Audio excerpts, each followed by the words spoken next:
Right, good evening and welcome to tonight's meeting of Burnside Council. Please would you all stand for the acknowledgements.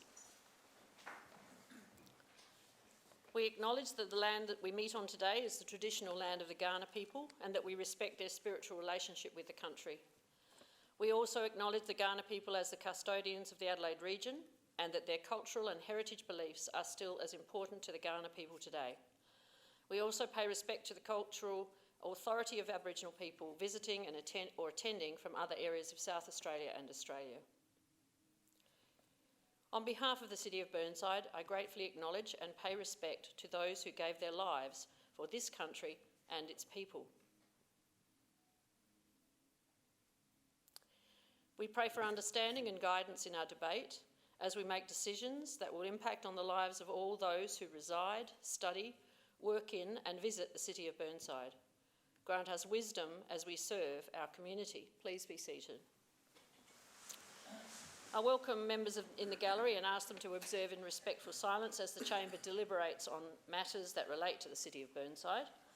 Should there be a fire or any other emergency, the alarm will sound and you are asked to follow directions from Council staff. I need to remind all that Council meetings are live streamed through the City of Burnside website, and a copy of tonight's agenda is available by downloading from this website. I remind elected members of the importance of using their microphones appropriately so that those at home can hear clearly, and request all in attendance to switch their mobile phones off or onto silent. Also tonight, the first person on the buzzer, whose name shines up on my screen here, to indicate who wishes to speak on the motion once we begin.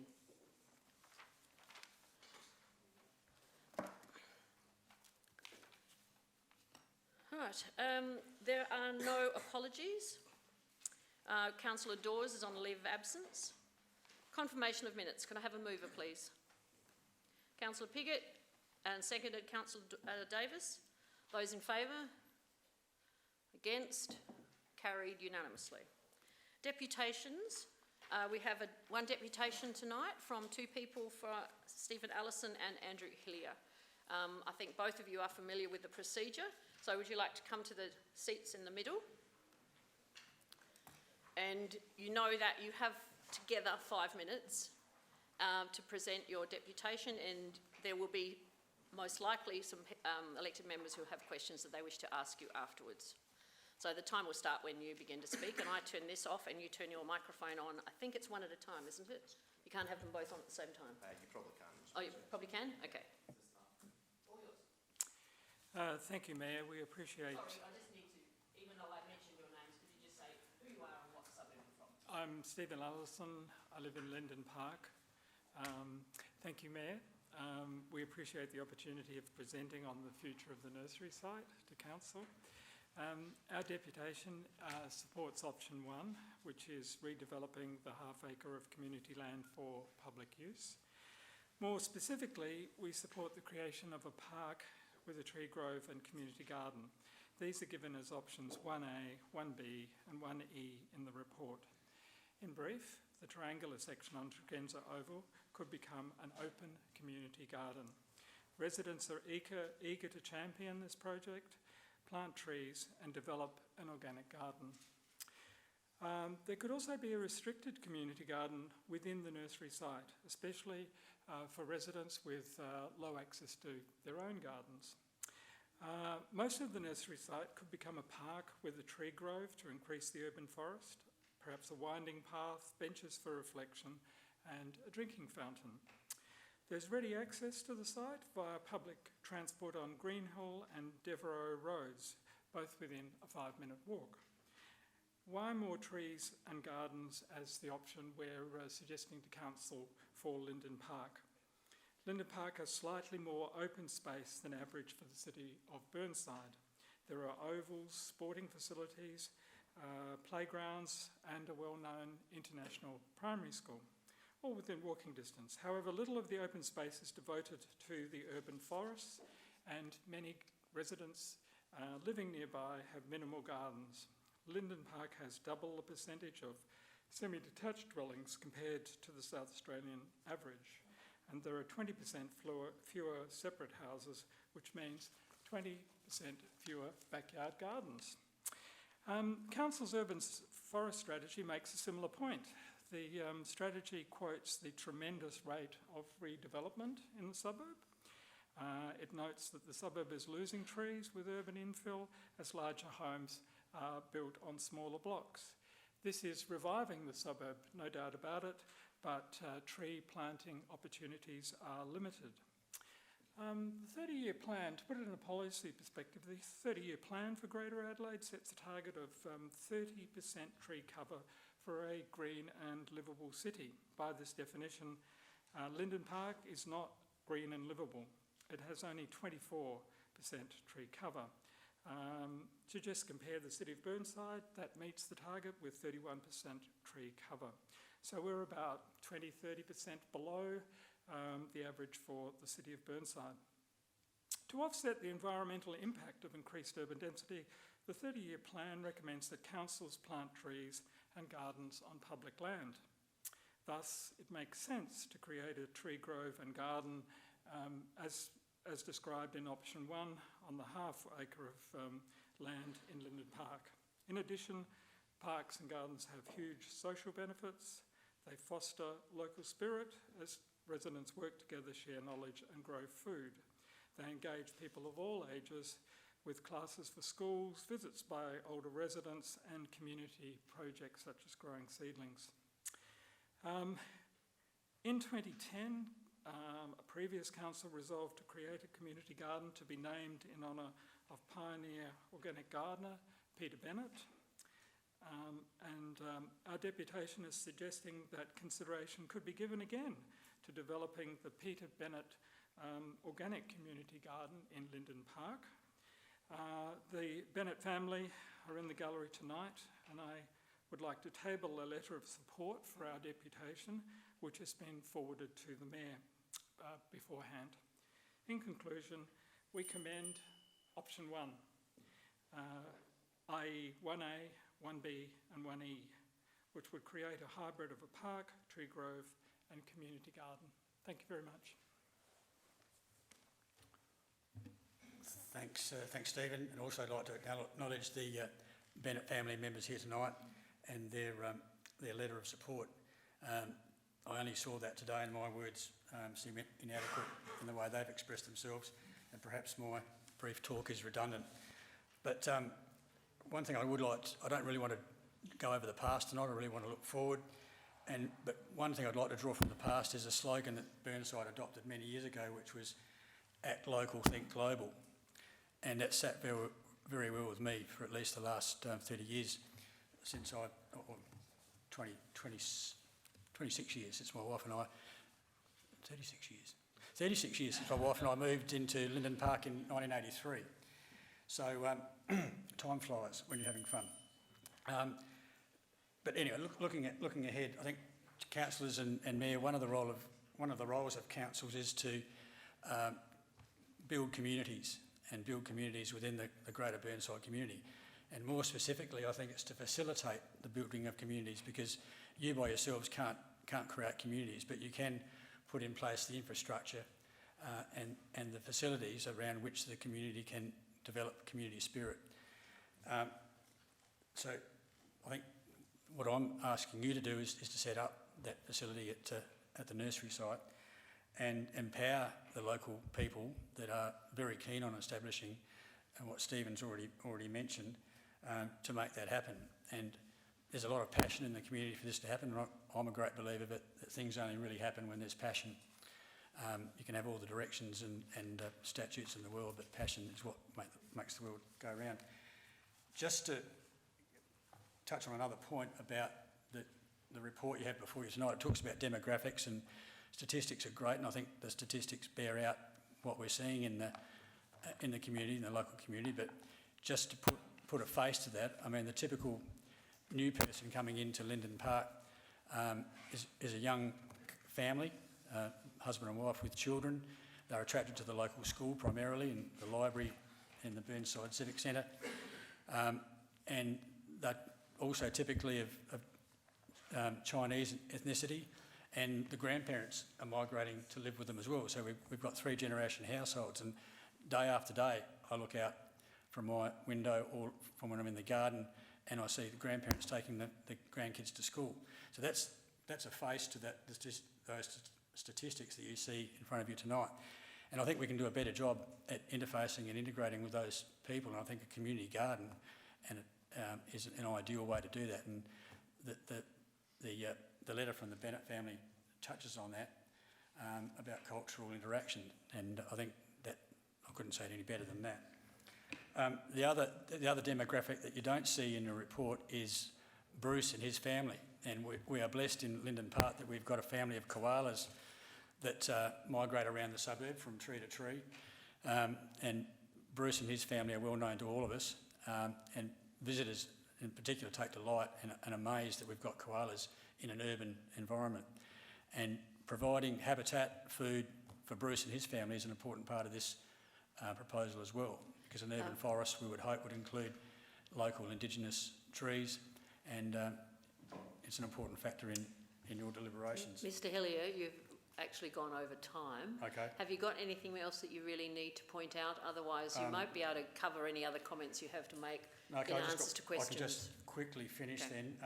Some of us from the community went down to the Henley Beach Community Garden to inspect that recently, and perhaps the concluding remark from that is that one of the ladies said, when we shop down at the local food land, we see each other and we stop for a chat.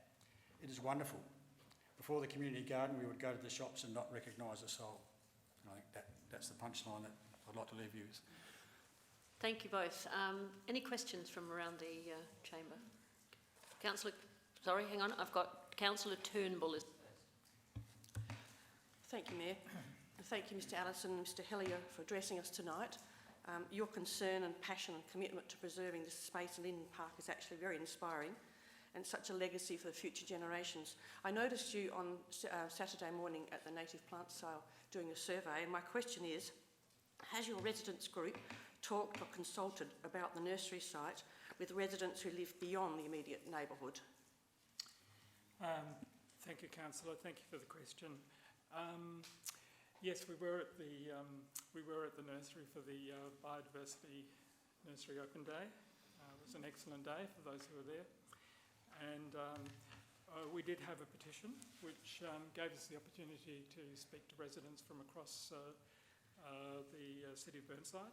I'd just like to make two quick points. The first is that the site is very well placed. It's you probably heard a lot about Linden Park in this talk, but when we were putting out flyers within 300 metres of the site, we actually went across Devo Road and we went down to Greenhill Road and nearly to Portrush Road. So we're actually pretty near 4 wards. We're well and truly in the middle of Beaumont Ward, but we're near 3 other wards as well, just on the border. And so we've been talking to residents within a few hundred metres. And then on the weekend we had the chance to talk to the over 200 people who signed a petition supporting the idea that Burnside would look seriously at option 1 and consider the tree grove in park. And I guess this is probably a bit out of left field, but I've got a colleague who's trying to, who was successful in leading a campaign for voluntary euthanasia or assisted dying in Victoria. I think he had a much harder time getting signatures than I did on my... Probably not relevant to the question. I will take that out, but okay. I will say that I received a very warm reception, and the 5 of us received a very warm reception from residents across Burnside. And I guess 2 things came out of it. Firstly, they care a lot about the community land in Burnside and rightly part of the parks. And many of them are willing to feel that the 2 gardens, that Chapel Street is a bit far away, perhaps Conningham Street is going to be very well subscribed, and that there is room for another garden on the nursery site, which they just seen. They had witnessed the site, so they knew what it was like. Okay, Councillor Hughes. The report states, thank you both for coming in this evening. The report that we've received raises concerns about the shape of the block and perhaps security on the site. I guess as local residents, do you feel that potentially will be an issue? I might go first. I mean, the same issues were raised back in the early 1990s about Warrego Reserve, because it's a similar sort of landlocked block. And that's proved to be a blessing to us, really. I mean, Warrego was set to be sold back at that time, and it's been redeveloped, and it's actually recent. It's been redeveloped as we speak. Resurfacing of the courts and new play equipment has gone in recently. But what some of the people that use that regularly have told me that, particularly there's a tennis group that play there, young mothers with children, and they think it's fantastic that it is landlocked and they haven't got the risk of children running out on the road. They can sort of catch them before they get down the end of the laneway. So, I live near to the site. There's never been any vandalism or anything to my knowledge. And also at Warrego, I mean, Warrego's not really under surveillance. It's backyards all the way around. To my knowledge, I mean, there might have been a bit of spray paint on the toilets once or twice, but that's about it. I think, it's experience would suggest that it shouldn't be a problem. Thank you. Councillor Carbone. Thank you, Your Worship. Stephen and Andrew, thank you for coming in. I've got a couple of questions, but I too am concerned about antisocial behaviour, and unfortunately there has been experiences in this ward where we've had antisocial behaviour in these sort of types of estates. My question to you, I've got two questions, is the first question, where exactly on the site, bearing antisocial possible behaviour, where on the site would you like to see the community garden, and what exactly was the petition calling for? I know you mentioned option 1, but more specifically, what, if you could just elaborate on what the petition was calling for? I mean, I haven't given site layout much thought, but I mean, my vision of it is that trees, the community garden has to be in a place where it gets natural light from the north, particularly. So I would imagine community garden more towards the north of the site, and maybe trees in the little back section as well, because that's a bit of a dead end. But I mean, and the other thing I think is probably using the existing infrastructure there as much as possible. So the shade structures and the shedding and that sort of thing. I don't see the need to wholesale demolish the site. I mean, I think some clever reuse could take place, but that's all I've thought about. The site is lockable currently, and I think one debate to have is whether, for instance, the gate should be open or locked at night. If there's a garden, if there's a community area in there, should the gate be closed, should the gate be open? I think that's something for council to think about. In terms of the petition, it's fairly short. I could read it or I could paraphrase it, but basically Can I just suggest that you paraphrase it, because it is not too late for you to present that petition in time for the next council meeting. Okay. So I'll just paraphrase very briefly. We, the Understeins, support the creation of a community accessible park with a native tree grove and an open community garden. Right, okay, next one is Councillor Hubel. Thank you both for coming in, and thank you, members of the community. I mean, you spoke about these sorts of sites bring the community together, and look, this groundswell, certainly very encouraging.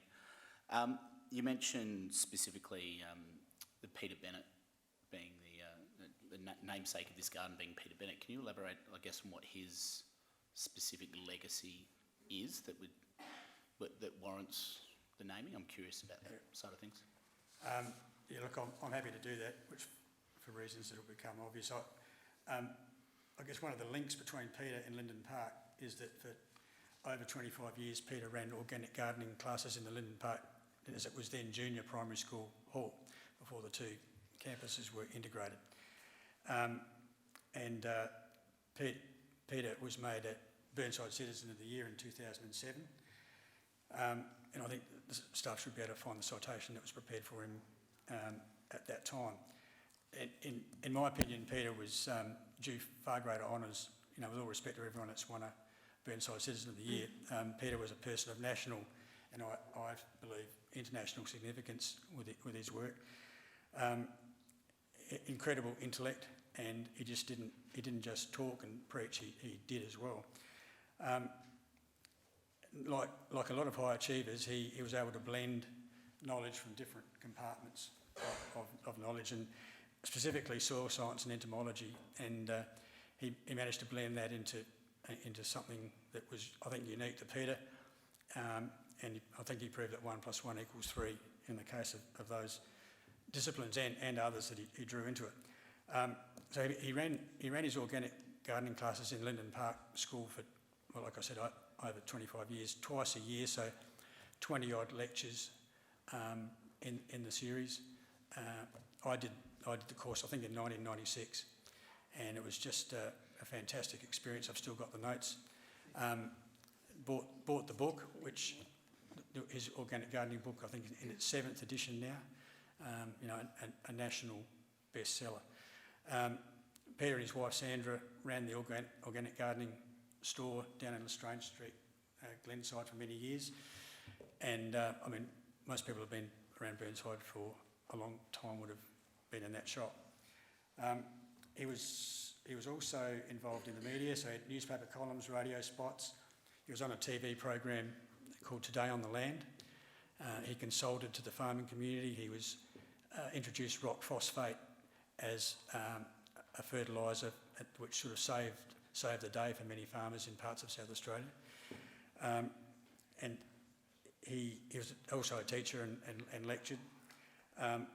He was, perhaps one of his crowning achievements was introducing organic gardening into Aboriginal communities. And I particularly remember in his lectures he talked about Poverty Flat over on the Eyre Peninsula. If you go to your local garden shop or Mitre 10 or the McGill Fodder store, you'll find SA Composters compost, and Peter's influence is referenced on the label of that. You'll see Peter's name on the label of that product today. So Peter passed away sadly in 2010, and on a personal note, as I said, I attended his lectures and I became a disciple. His methods are simple, holistic, and easy to follow.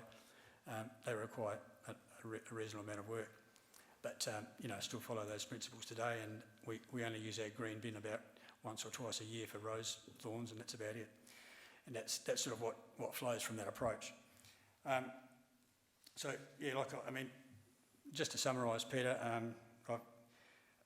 he was an intellectually honest environmentalist, and as he would say, ringing the bells. He often used the phrase "ringing the bells," well before environmentalism became mainstream. So he was a man before his time, but some of us were fortunate enough to interact with him. Hopefully that summarises him, but words are probably inadequate. Councillor Henschke. Sorry, no. It's down Councillor Davey. Thank you, Your Worship. Thank you, Stephen and Andrew, for coming along tonight and for your very interesting information. I think most of my questions have been answered.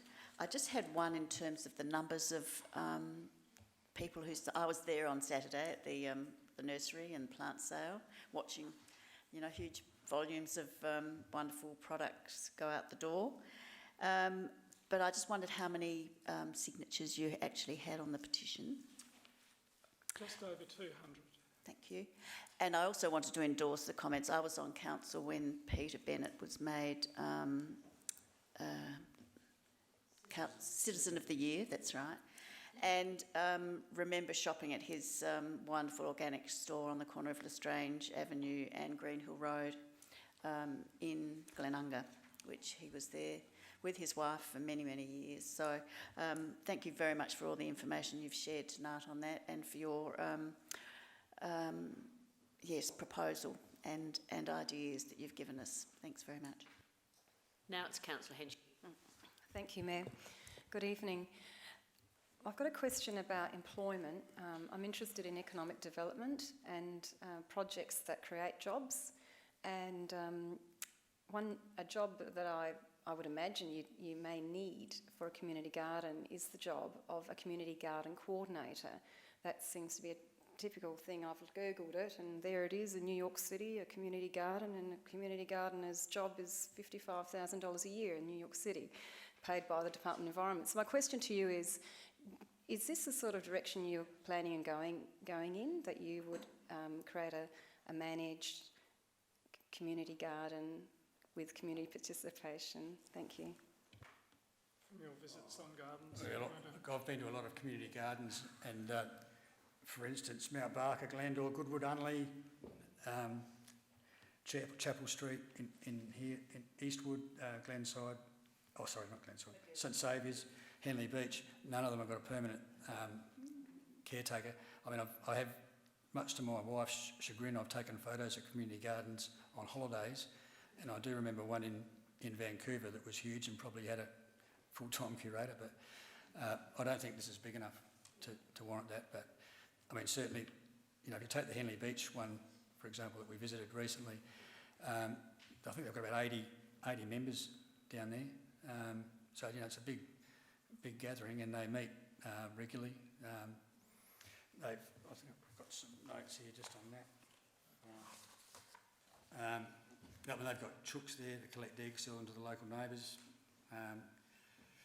$40 membership fee per annum, $50 plot fee per annum.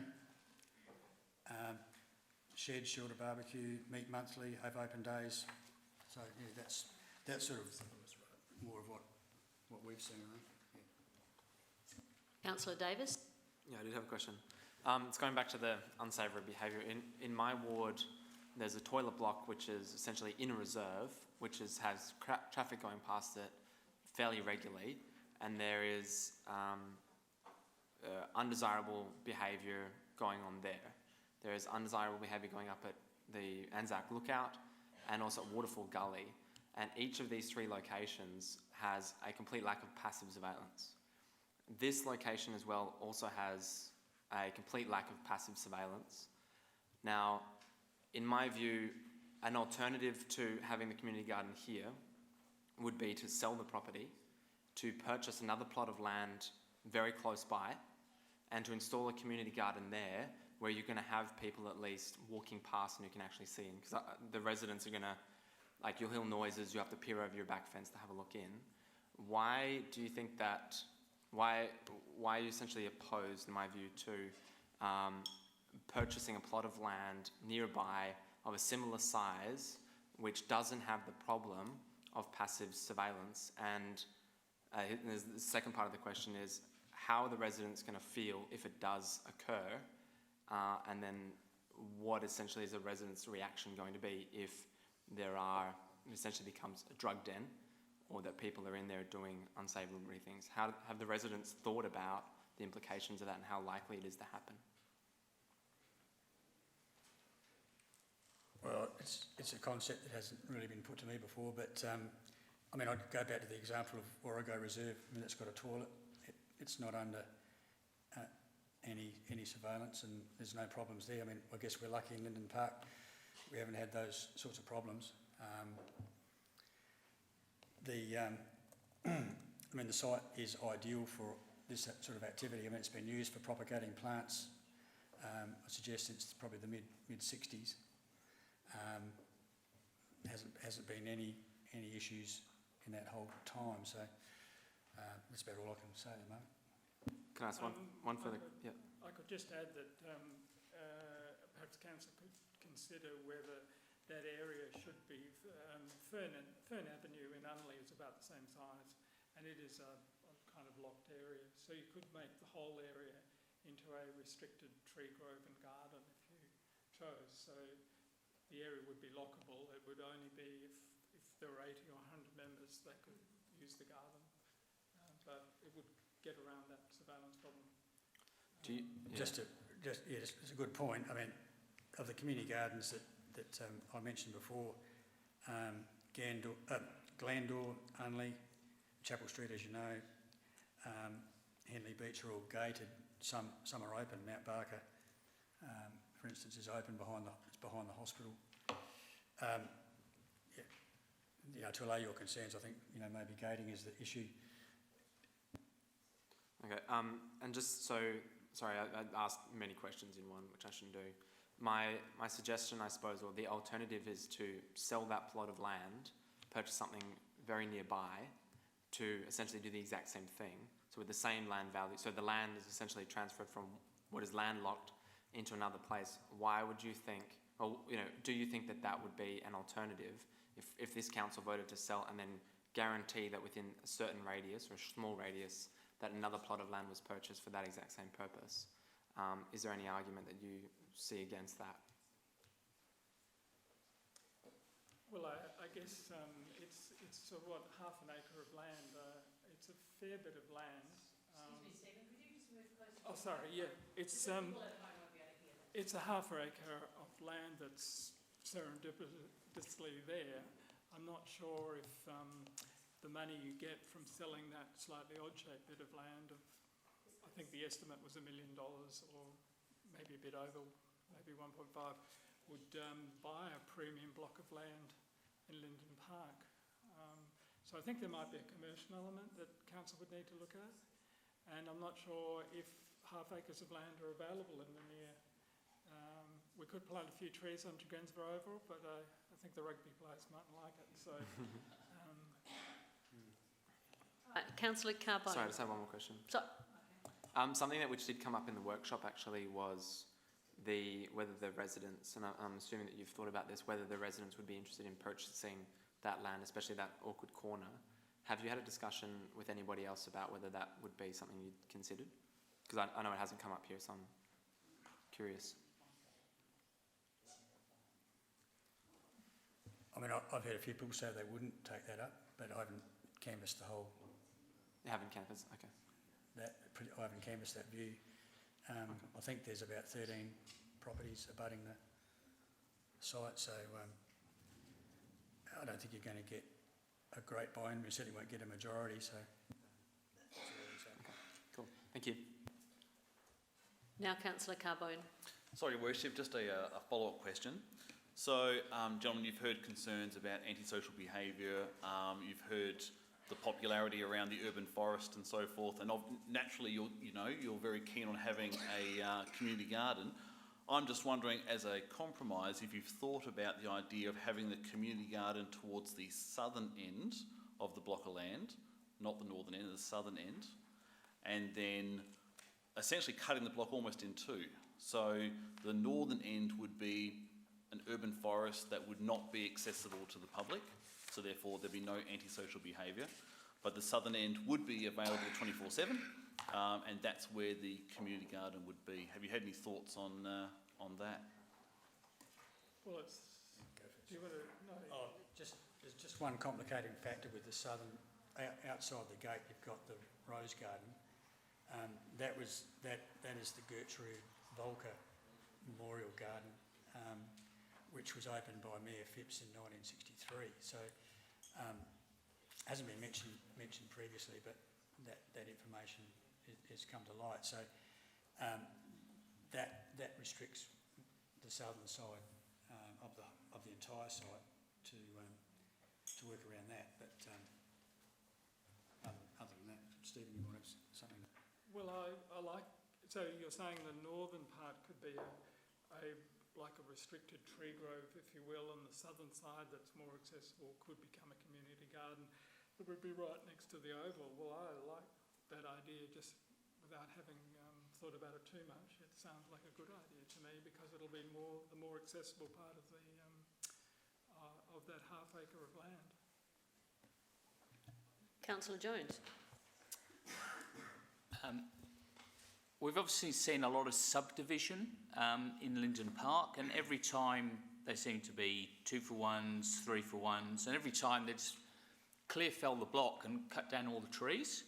How many trees would you say you've got recent memory of losing in the area, and how many do you think we could replace by this idea of a tree grove? Well, look, I mean, we have lost a lot of trees. I've got aerial photographs from 1949, 1959, and 1959 things were starting to look pretty good. And even on the site that we're talking about, seemed to be fairly well treed at that time. We have lost a lot of trees, and I guess there's reasons for that. One is smaller yards. People just haven't got the space for it. There's been a bit of a scare on about trees damaging houses. Well, I mean, houses have been designed since the mid-1990s to accommodate large trees, but the people who write the laws don't seem to understand that. And I've appeared before Commissioner Hodgson to try and explain that I'm an engineer, try to explain that from an engineering perspective, and I don't think he understood. The other factor is the power lines. We've had decimation of tree stock with trimming for power lines, and then the other factor I think is the second generation trees that have gone in sometimes haven't been large trees with canopies. They've been perhaps a little bit easier to maintain, although some of them are deciduous. So with all those factors, I mean, coming up with a number,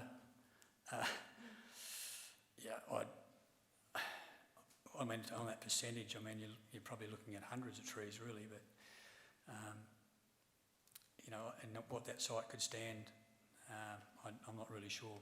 Maybe 60 to 100, something like that. But yeah, we have suffered an enormous amount of loss, and I mean, the koala factor is a big one because a lot of our second generation plans are not for local native trees.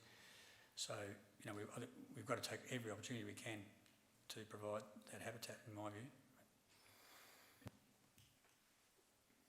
Councillor Piggott.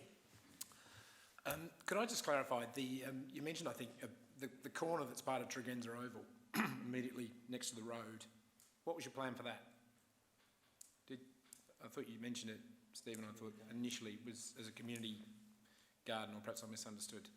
Well, the triangular area, which isn't 31, yeah, is the bit outside. I think that should be an open community garden myself. Right, so you're proposing two community gardens, potentially a closed one if we put the gate on Laurel Avenue, 31 Laurel Avenue, and an open one on the triangle. Is that? Yeah. That's the concept. Well, I think a lot of the inside of the nursery site could be a tree growth. Within there could be a small area of community garden, possibly a restricted garden. And on the outside, I'd like to see fruit trees, citrus trees, herb garden available to all. And I think that would be a good project for the community to work on. And there are examples of community gardens, you mentioned, I think, just now, other examples where, like open community, I'm not sure, I've asked this question before, I think, what stops people stealing other people's fruit and veg, or is that fair game in an open community garden? It's fair game, and we had one in Unley where I used to live, and it was open. You could pick a grapefruit as you walk by. Yeah, and it works. It was open to the public. Is it still there? It's still there. Yeah, it's been there for. What's the address of Peckish? Yeah. Thank you. So fruit and nut trees are the likely candidates. Right. So the things you grow are different. Yeah. Yeah, fair enough. Thanks. Councillor Cornish. I will be quick with one question, sorry, and thank you very much for both coming in and all the advocacy work that you've done. It's amazing. My question is just to gauge my assessment for later on tonight. Did you ask local residents maybe how many might be interested in the community garden aspect? Have we got a number roughly that might look at taking it up? I'm not holding you to the number. I'm just trying to gauge, community sort of response that you may have talked to. I think 20 or 30 at this stage. It's not a huge number, but we haven't been able to promise them anything yet. That seems pretty reasonable to me though, 20 to 30, so yeah. Okay, thank you. Councillor Lemon. Thank you. Thank you both for coming in. I'm really curious about, as advocates in the area for this, I'm really curious whether either of you have actually talked to any of the people that live immediately adjacent, where their backyards abut this piece of land. Have you got any idea what their views are on this? Well, we live nearby. And no, I mean absolutely adjacent, and it doesn't matter. I was just being opportunistic in asking the question. When Councillor Jones visited me, he looked over the back fence at the nursery site. So I live. So you're one of those people. I live right. I'm one of the people who live on it, and we have talked to other neighbours, half a dozen of the 13 who live nearby. So yes, I can see it from my backyard. So what do they think? The half a dozen of the 13? They're keen. They're supportive of our efforts. they are keen that we're very sensitive to what they've got to say, and what we've presented here is partly reflects their views. Thank you. What's that? Did they sign? Yes, we have the signatures. Can I just say thank you very much, both of you, for coming in and for answering all those questions too. Right, so you can return to your seats. Thank you, Mayor. Thanks very much. Thank you. There are no petitions, and as far as I know, there are no questions for public question time tonight. There are no questions on notice. Now, what I'm intending to do, or I'm suggesting, is that we change the order of the meeting tonight, and if there's no opposition, so that we can debate the item regarding the Laurel Avenue site, since there are a number in the gallery obviously here for this discussion and decision, and that we move it move it forward to now, so that we deal immediately with 13.4 on page 45. Is there any opposition to that? So we can move straight to that then. Okay, and I would like to see Harvey Jones. His name is on the board there already. So, Councillor Jones, you wish to move a motion? I do. Whether I can read it.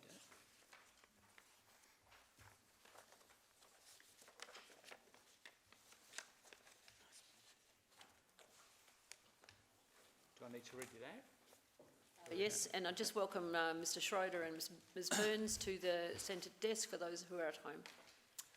So I would like to move, 1, that the report be received, 2, that a business case and detailed costings be prepared for option 1, retain and redevelop site for community accessible use, community garden, park and tree grove, as listed within this council report, as well as for the removal of the made road to connect the Laurel Avenue site to the existing Tregenza Oval, and that these be presented to council on completion.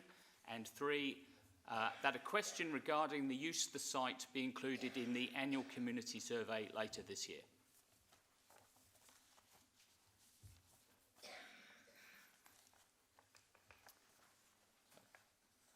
So if I could speak to the motion. Mark Twain famously advised people to buy land. They've stopped making it. And that's because land is a finite resource, and particularly in Burnside Council area, community land, open space is a finite resource. We have a great lack of it, and once it's gone, it's gone. We'll never get it back. Councillor Davis, in one of his questions, suggested that we could sell the land and buy more land, but that's simply impractical. We're talking about half an acre plus the triangular block of land. You might get $1 million for it. You would never buy that much land elsewhere because you'd be buying a block with a house already on it. And we've got an example of, we sold lot 31 to Burnside Village, got $5 million for it, put it in the open space fund, sat there for 10 years because we couldn't find any open land to spend the money on. All the open land is gone. What there is, we own, or the state government owns, is sort of school playgrounds. So I'm really, really keen that we need to retain this land. And it's like heritage, you know. We went to the Heritage Forum last week. Those buildings, for those heritage buildings, once they're knocked down, they're gone. You know, we will never get them back. We have to protect what we have. We have to conserve it. So I have moved, in conjunction with my fellow ward councillor, Councillor Hubel, I'm in favour of option 1, and I'm really in favour of option 1 for a number of reasons. We know the community favours it. I have had a full mailbag from people in Linden Park, Beaumont Ward and other areas, and they, without exception, all want to keep the land as open space community land. Now, people that differ to a community garden, have a native garden, have a tree grove, but everybody wants to keep it as open space. There is no appetite whatsoever to sell it or to build on it. People want to keep it as open space. We also did a survey as councillors after the workshop, and you know, there were 36 responses because we had 3 votes each, and somebody obviously forgot to vote. But of those 36, 24 votes, which is 2/3, were for the community options, which were 12 for a community garden, 8 for a tree grove, 4 for a park. There were no votes for a sports facility and there were no votes for a car park, which is why I've left them out.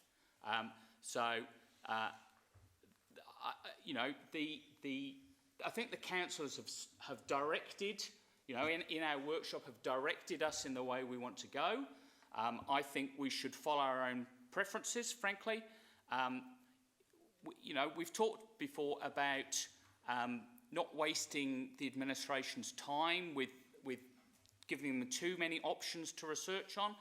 I know there are some people are keen on sort of developing for residential purposes. I actually think in practice that would be really, really hard to do. You're basically talking about having a miniature pine view. I think that is fraught with risk and legislative problems.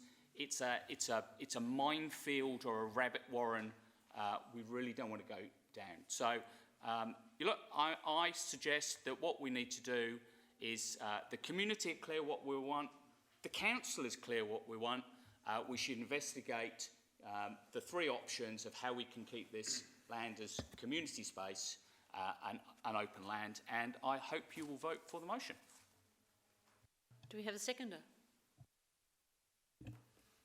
Councillor Hubel. Thank you, Mayor. I also very strongly believe that we need to go with option 1 on this, redeveloping the site for community accessible use. Look, open space per capita, this is data I've gotten from the report tonight, is below Campbelltown, is below Norwood, Payneham, St Peters. The opportunity to create new open space should be seized where and whenever possible. I take the point of selling the site, finding something maybe a bit more appropriate. But look, I say let's do both.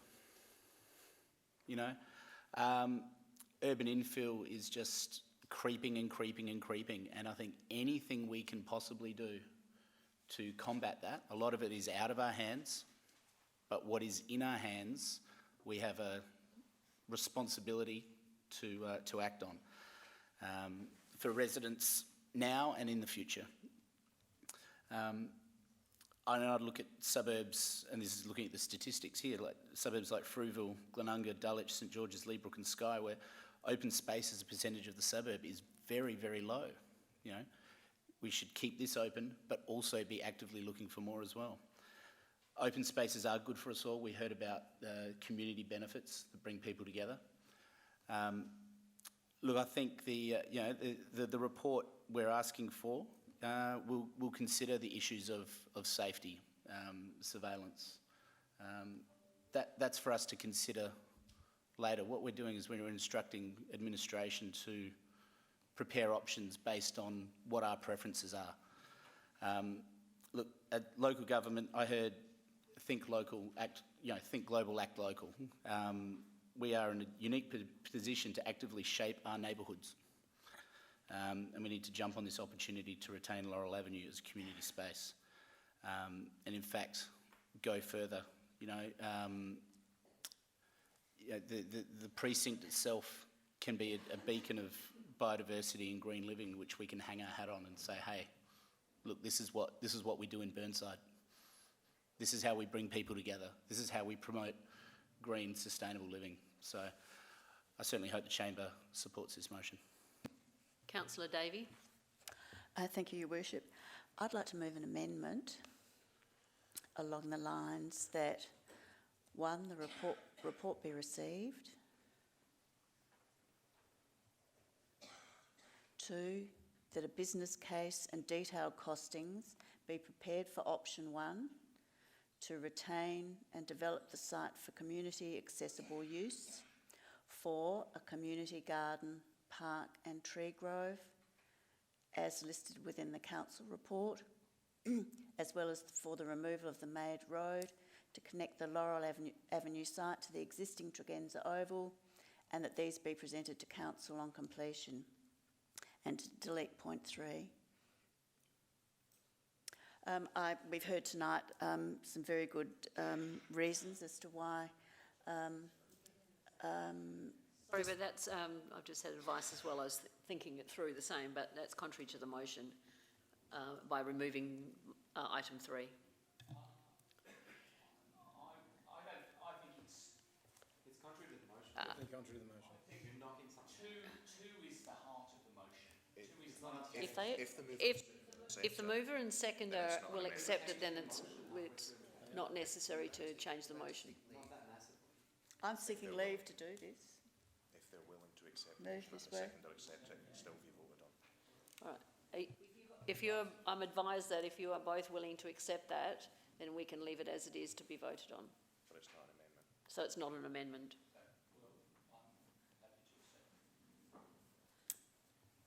Thank you. All right, Do you want me Councillor Davey? to speak to it? If you then? want to continue Yes, speaking, by thank all you. means. Thank you. I think Councillor Jones and Councillor Hubel have articulated very well the rationale for option 1, and that there is a lot of community support, I believe, for a community garden, a park and a tree grove on this site. I think this is reinforced in the report, which talks about the site meeting all the selection criteria in our community gardens policy. It has been pointed out, and I agree, that while it is not located exactly on a main road, it is close to public transport. I could point out that our men's shed in Conningham Street isn't exactly on public transport either, but that's become a central area of activity in the community, or it will be.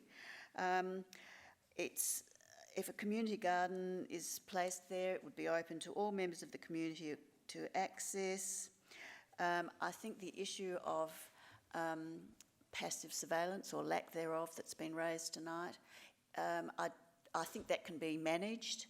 I have a situation in my ward, in Kensington Park ward, where there is a strip of land alongside Kensington Park Oval on the eastern side of Kensington Park Oval, which abuts a whole range of properties.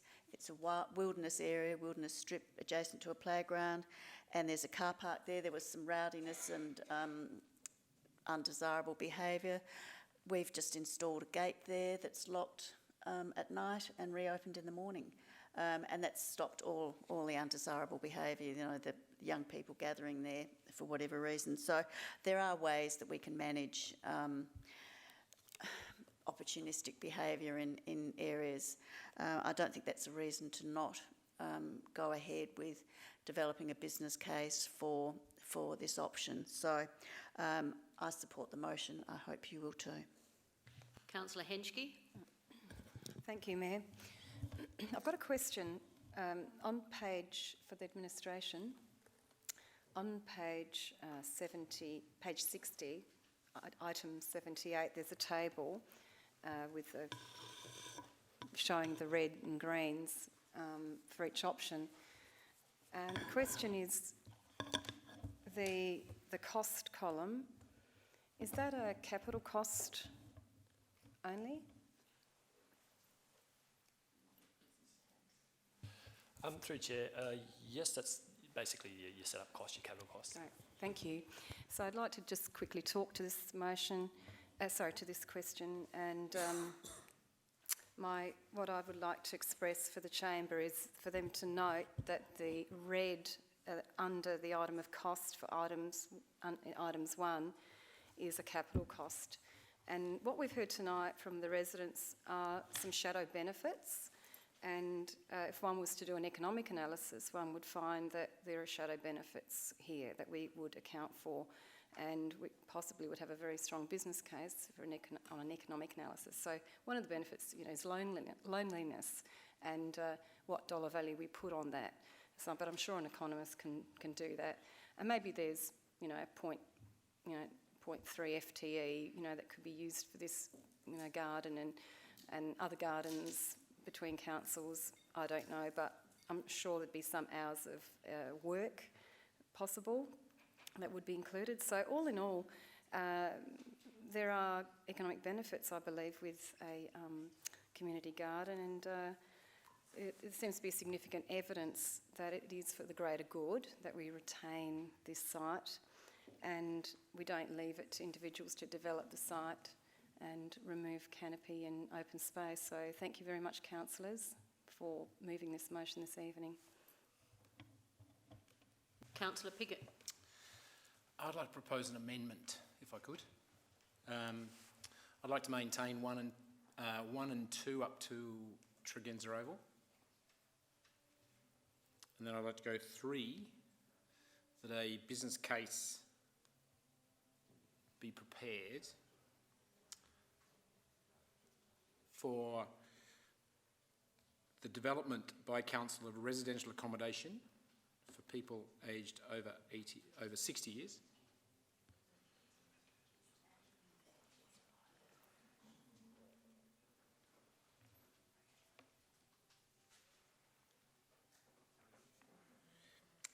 Including the likely demand for such accommodation and the process to achieve while maintaining community title over 31 Laurel Avenue.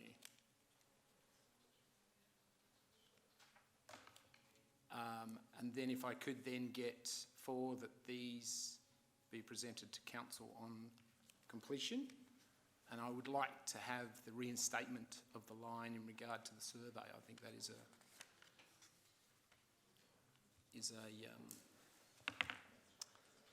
good thing to have.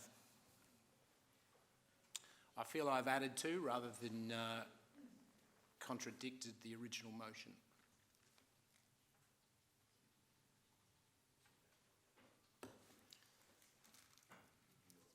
Just adjudicating on. Understand?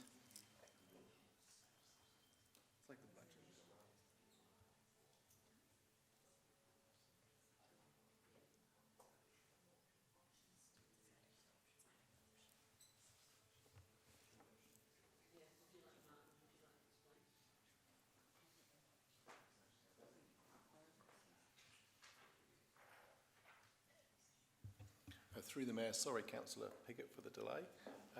Just reviewing the requirements under amendments to motions, we believe that that is a significant change and it substantially modifies the motion, so that would have to be the subject of a new motion. So it's not allowed as an amendment. Thank you. Okay. Perhaps if I could speak to the motion. Yeah, look, I had a proposed motion tonight too, which included largely what Councillor Jones and Councillor Hubel have put up in terms of looking at that. But I do think it's irresponsible at this point to go directly down that path. I feel that we should also look at, and it was good, we did have a workshop on this and we had a chance to vote on things and knock a few things out. And I think it is clear that pretty much everything was knocked out, except for the 3 things that are in that motion, in this motion.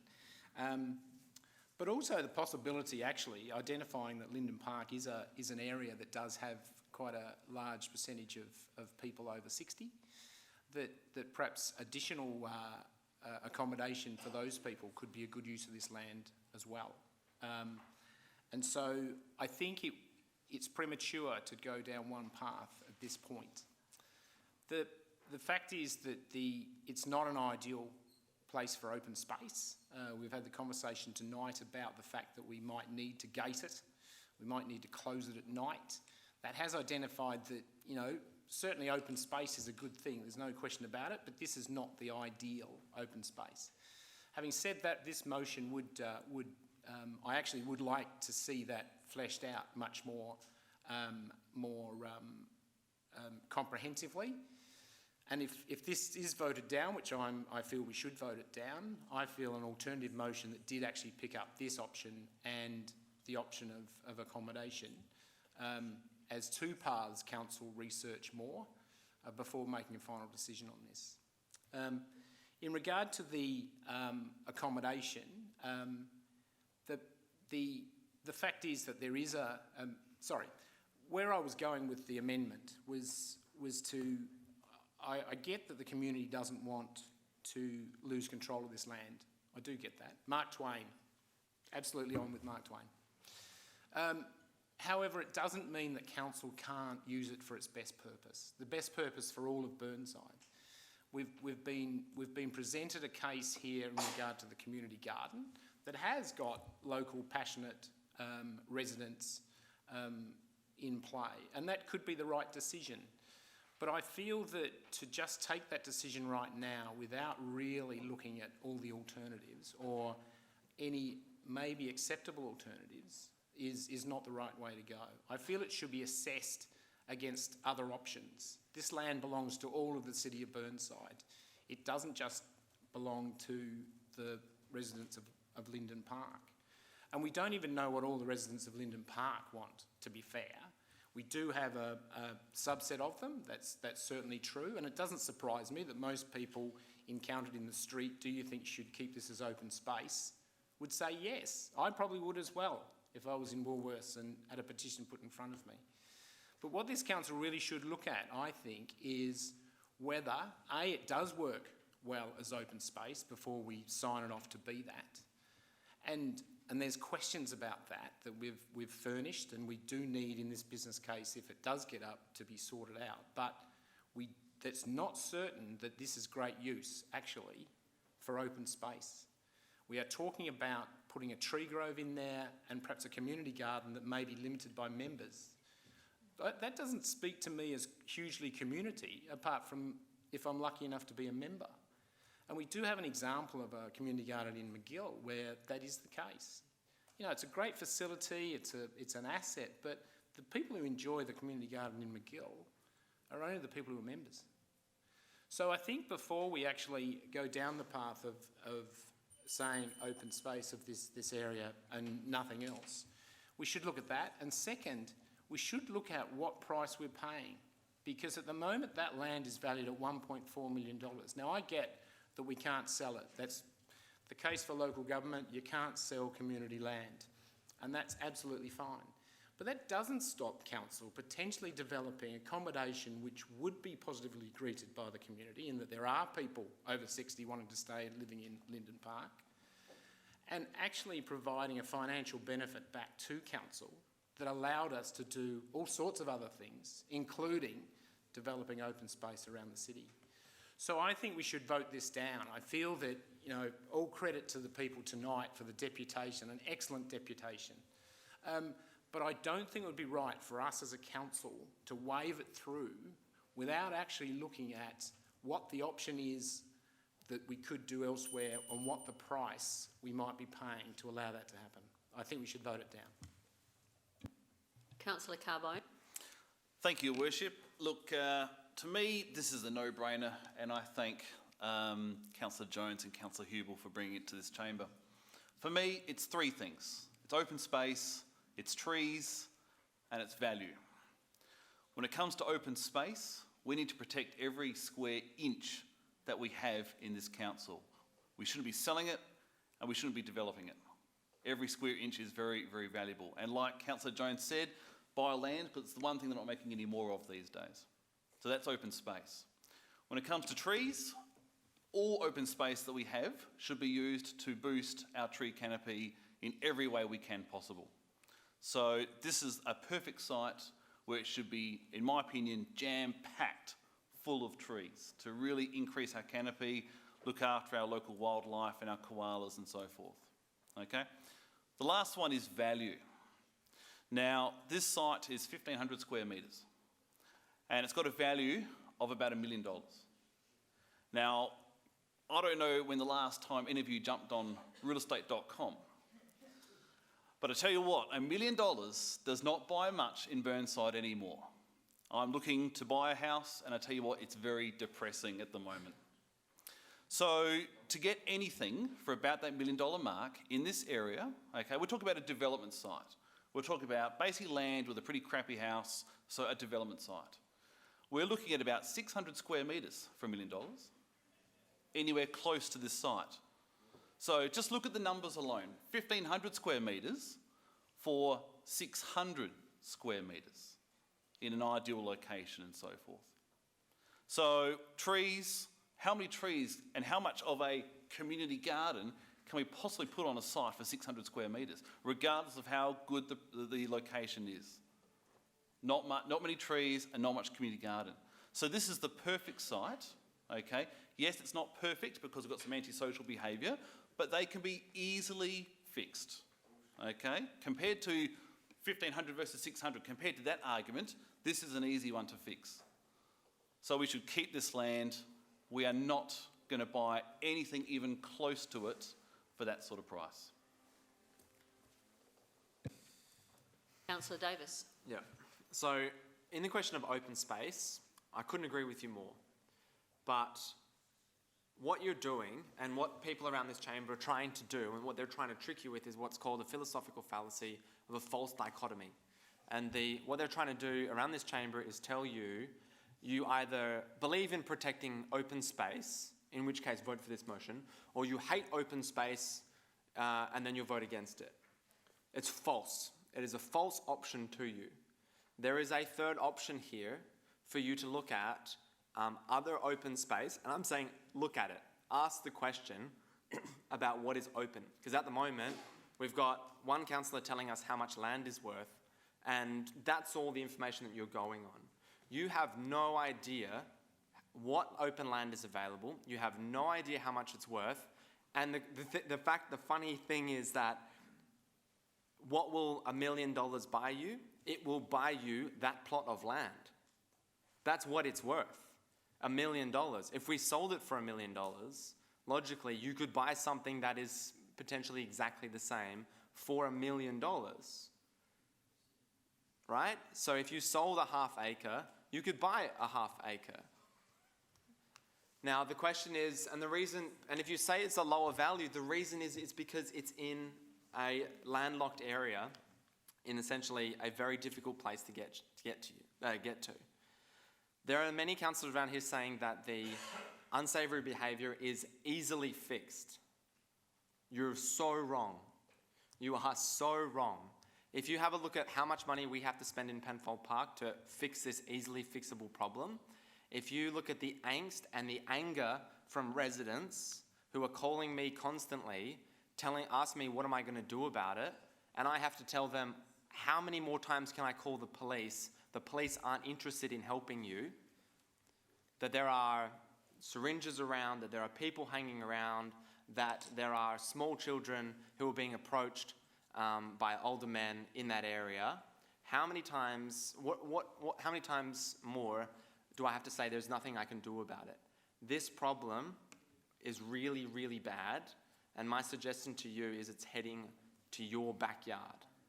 And if that happens there, how easily is it going to be to get rid of? The problems in Penfold Park have been going on there for, a girl that I work with, she lived there when she was young. And she said the problem that was happening there when she was young. And I suggest to you that exactly what you are doing is you are creating a drug den and you are creating a site for unsavoury behaviour. Now, when the community garden goes in, and I think it will probably, I don't think this council has any interest in asking the proper questions and finding out what the other options are. I think that's an inappropriate comment to make. I think you'll find that this motion will get up, and so we'll find if it's improper. In my view, I don't think this council has an appetite to look at what the other options are. But what I'm suggesting to you is that you are barreling towards putting a high-risk area in people's backyards. And I think even in the last council chamber, there was ward councillors for the Burnside ward who were talking about unsavoury behaviour happening up at Anzac Lookout. There was a mattress up there, which was quite funny at the time, but it shows you what type of behaviour is going on up there. There are cars parked there waiting for deals and things to happen, and my suggestion to you that behaviour will move to your backyards. And if you think a small fence will stop these people, it won't. They break into Boral and more heavily secured areas than a tiny little pocket park, and it'll move into your backyard. So what I would suggest to this council is that quite shortly after, or a period of time after, that the residents will be back saying, what have you done, why have you done it? And I want them to look back at this recording and have a look at what this council decision was, is that we know, and this is a big consideration for the wheel park as well, is there passive surveillance there? Can we look at this site and are people around? And the answer to is there passive surveillance here, it's 0. And once the residents get sick of calling the police and the police do not show up and that behaviour continues, I think you'll have a very different type of petition, like the one that I received in a public place, come back to this council chamber. So I get that it's something that you want, but there are consequences of it that I don't think have been fully explained to you. And when this report comes back, there's only one option, and it's to go ahead. You won't have any other information on which to progress.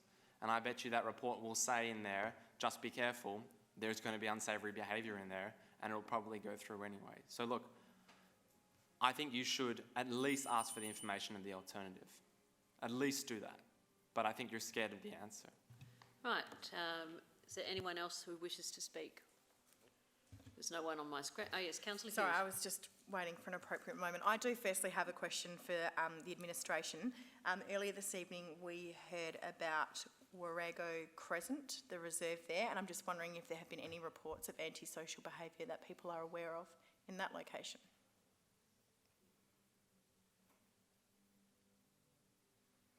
I'm assuming that if it was a significant issue, you would be able to answer immediately with a yes. As a former ward councillor for that area for 8 years, I never had a complaint in 8 years about behaviour in that park. Okay. I will briefly talk because I think most people have already spoken this evening and raised a lot of people. I think the data in point 47, which talks about the need to cater for families and people over 65, and I think we should be creating spaces in our community that will be used by all.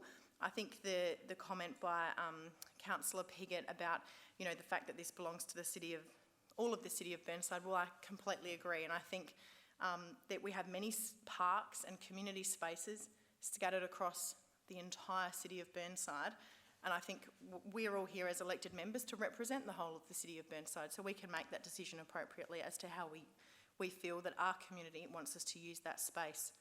I think one of the points that hasn't really been raised this evening is around the environmental benefits to the community that we can have by creating potentially a tree grove or something similar in this area. And I think we live in a community where we're known for our green and leafy character, and it's something that we need to retain.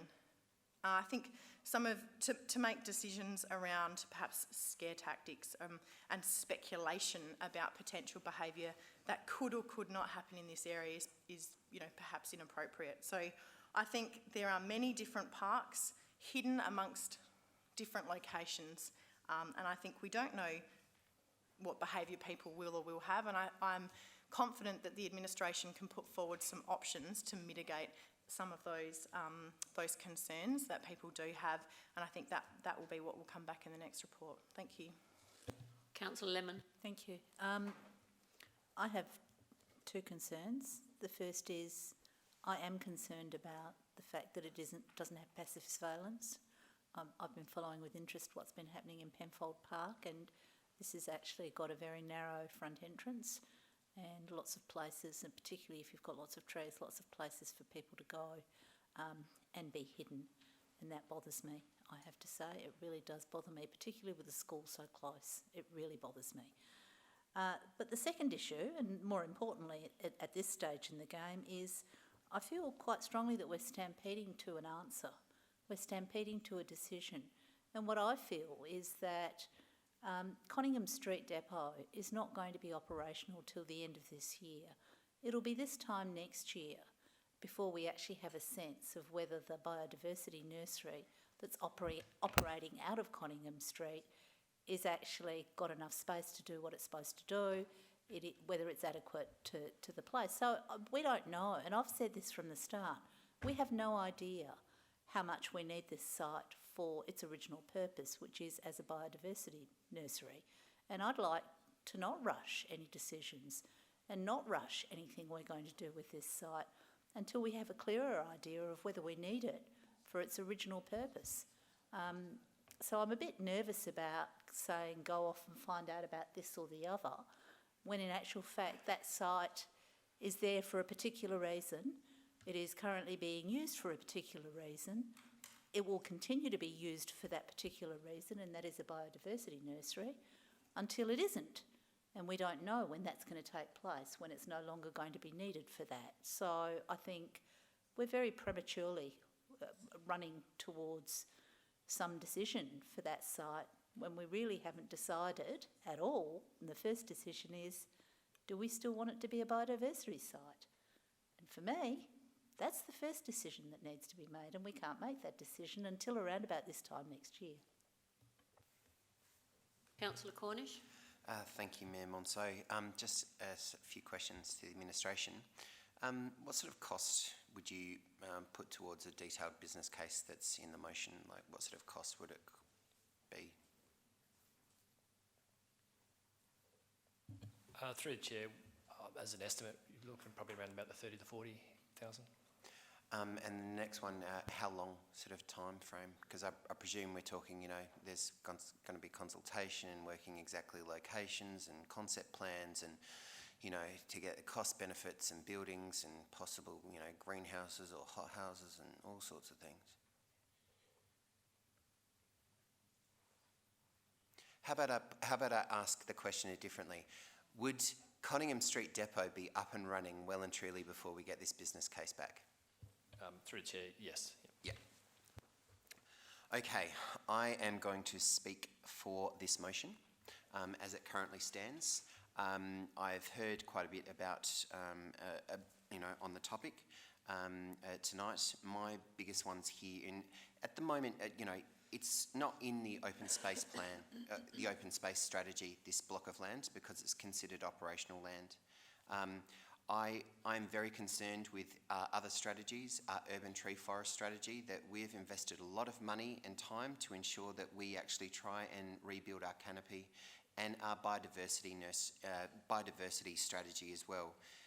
We've got a lot of biodiversity up in the foothills, but there's very little left in the flat, the plains of the city of Burnside. And those animals, you know, the birds, they need places to stop, rest, rejuvenate on the way back down to the parklands.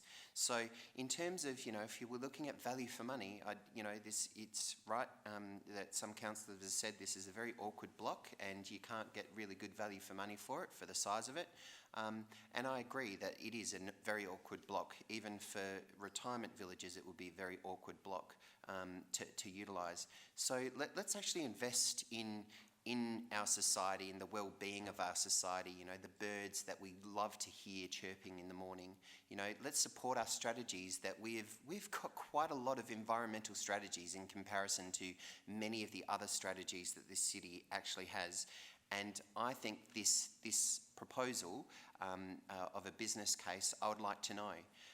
It's not locking us in to actually doing it at the end of the day. We're just seeking further information on one option at this point in time.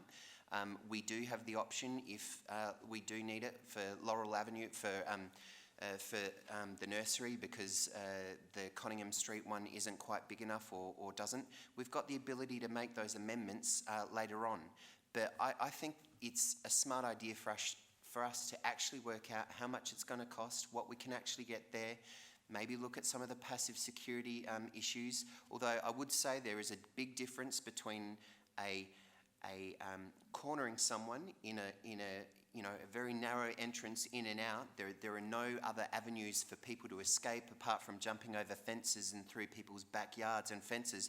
So it's a very different proposition to many of the other parks where we do get antisocial behaviour, because there are multiple entries and exit points to many of those parks. So I am going to support it at the moment, because I'm fundamentally of the view that the environmental credentials of this are so supportive for so many of our strategies that it's a must do. So I will support the motion. I have no one else on the screen, so Councillor Jones, would you like to sum up?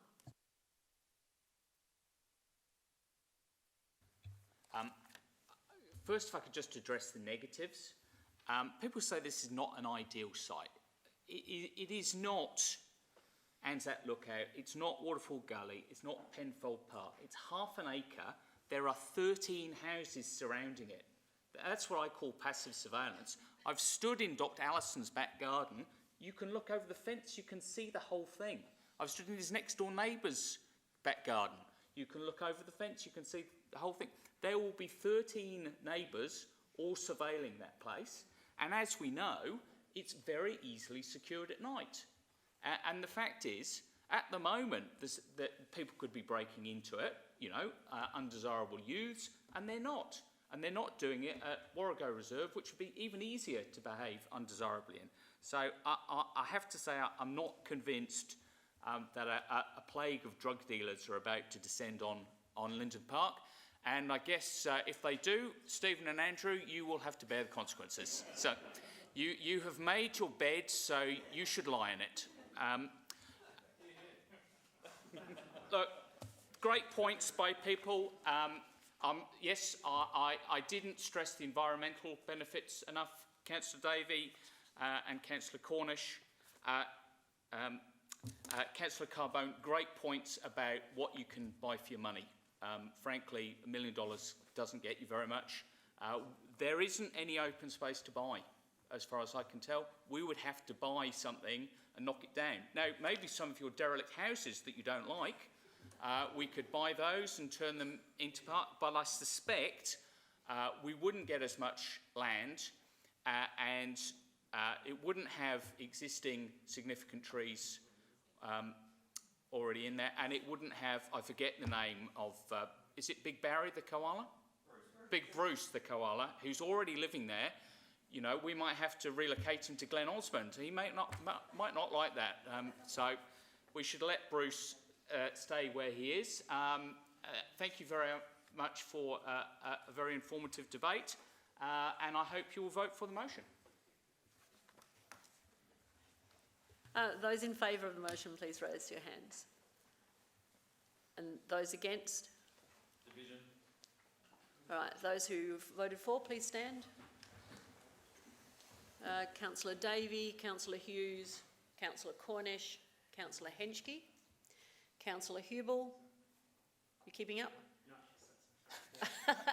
Okay, so Councillor Davey, Councillor Hughes, Councillor Cornish, Councillor Henschke. Councillor Hubel? No, still four. Oh, we missed one.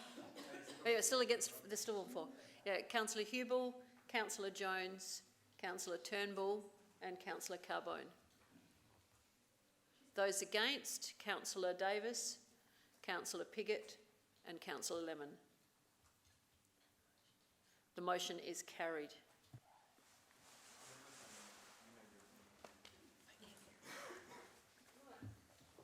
Now we're going to move back to 10.1, and it's my recommendation that we split this motion into two, Councillor Piggott, is your motion, and that we deal with parts 1 and 4 first.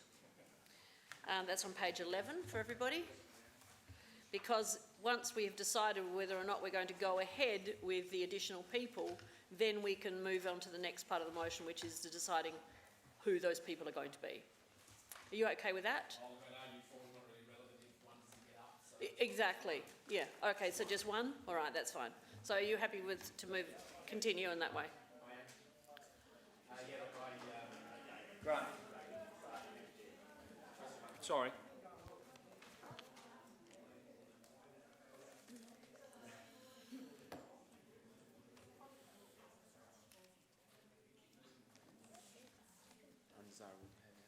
Yeah, that's right. I think you're right now, Councillor Piggott. Undesirable behaviour, yes, very good. I come on, had to be said. Yeah, look, my motion is that the terms of reference to the CEO Recruitment, Performance Appraisal and Remuneration Committee be changed to add 2 additional elected members to the committee until the completion of the current recruitment process for a new Chief Executive Officer. And speaking to that, what I contemplate here is that we do have a committee that's in place that has a pretty wide brief, actually. It does cover the recruitment, performance appraisal and remuneration of a CEO. We're in, well, thankfully, you know, times that don't occur that often at the moment, in that we are in the process of recruiting a new Chief Executive Officer. And my observation is that, and firstly, that is the most important thing I suspect we will do this year. We need to get it right. We need to do it efficiently, and we need to do it well. And it's not actually a reflection on the 4 members that we've put on that committee already. It's just purely, I think, that when the committee does need to look at recruitment, it would benefit from actually having 2 additional members on there. And the reason I say that is because it is actually quite a major undertaking. There's a lot of work to be done. We'll certainly engage external assistance. But in terms of making sure that we do all the work in regard to getting the position description right, getting the process right, making sure the process is put through in an efficient way is not an easy job. And I feel the current committee would benefit from having 2 more of our number as part of that task ahead. We've seen just recently, Councillor Dawes took a leave of absence for 3 weeks, and that did actually mean that there was potentially a delay in the whole process, in order that because of the fact that Mike wasn't here. And I feel that the dynamics of the committee and the overall expertise, skills and people to do the work would benefit from being more than the current 4. And so from that point of view, I feel for just the purpose of the recruitment, I feel the setup of the committee, it works quite fine when we've got a CEO in place and operating. But for this recruitment, which is largely a one-off exercise, we would benefit of having more skills around the table. And so from that point of view, I feel we should increase the number on that committee by 2. I will declare that I would, if that did happen, I would nominate as one of them. But it's not really about me getting on it. I feel actually, whoever the 2 are, the committee would operate more effectively going forward. And so as a council, we need to protect this process. We need to get it right. And so I'd seek your support in voting for this motion. Do I have a seconder, please? Councillor Davey. Thank you, Your Worship. Yes, I'm happy to second Councillor Pickett's motion. I agree with everything he said. I think he articulated the position very well. I think we are in an unusual position. The committee has a significant brief, and that is to undertake the most important, probably, challenge of our term of council, and that's to find and appoint a new CEO to lead us through all of the challenges that this council faces in its local, state and political and environmental arenas. So I think to have, for this recruitment process, 2 extra people of the elected member board, elected members on the panel would be beneficial. And I also would say, while I'm supporting this, that I would be happy to nominate to a position if the decision went this way. Thank you. Councillor Carbone. Question to you, Your Worship. And I realise that there are some items that are confidential, so let me know if I'm straying. But for those that are new and haven't done this before and possibly maybe fearing of being left out of the loop, I was led to believe that when it comes to the pointy end of this recruitment process, when it comes to interviewing the top 5 and so forth, that it would be the entire council who would be involved in that process. Would I be accurate in that? The terms of reference of the committee are that the committee tries to make a recommendation of one. Obviously, we would be working with the recruitment company, the successful recruitment company, to determine those final people. But in the end, the terms of reference actually state that if we do not all agree, whether it's 4 or 6, if we do not all agree, then it must go back to the council for a final decision. And in any case, a recommendation, even if we did all agree, would also, of course, go to council. So the entire council would only really have a look into the candidate if it was unanimous from the committee? You know, if it wasn't unanimous. Yes. If it wasn't unanimous, that's correct.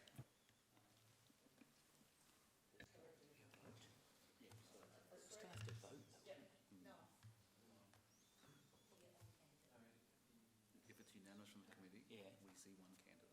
But can you, that is, and then the choice yes or no? Yeah. So we don't interview 3 or 4. No, no, It's only understood. one. Right. If they're unanimous. Councillor Turnbull. Well, thank you, Mayor. The council has already appointed the committee, whose role includes the appointment of the CEO.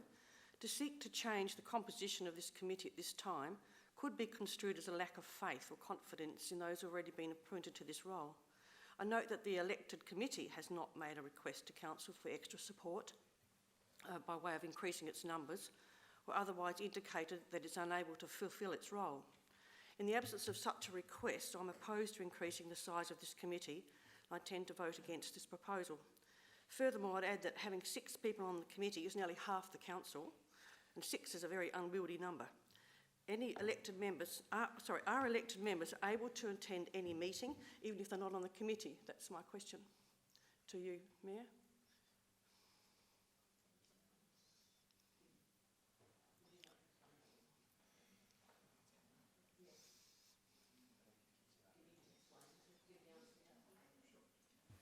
Through the Mayor, yes, with the agreement of the committee, the elected members could attend, even if it's confidential, as long as the committee resolves that way. Right, I wasn't sure of that. So therefore, a motion should have been passed at the last meeting in relation to that. Through the Mayor, it was. So there was a confidential resolution that included the ability for elected members to stay during that session. Right, so that's clear. What's happened at the last meeting of the CEO recruitment, performance appraisal and remuneration meeting, when an elected member attended as a guest, maybe those interested could also attend, so there's no need to formalise it. To finish, I reiterate that the elected committee, as is, should be allowed to get on and do the job for which they were elected. Thank you. Councillor Henschke. Thank you, Mayor. Thank you, Councillor Turnbull. I've been studying other councils' policies, procedures for the composition of these committees, and all of these committee policies I've been reading have been saying there are 3 members, so not 5 or 6, and they do have clauses in there, and one clause that relates to us tonight is, can the committee invite councillors to participate? I'd have to look at the terms of reference. I don't. And I thought that might be a way to, if they are resource stretched, that might be a way that they can involve others.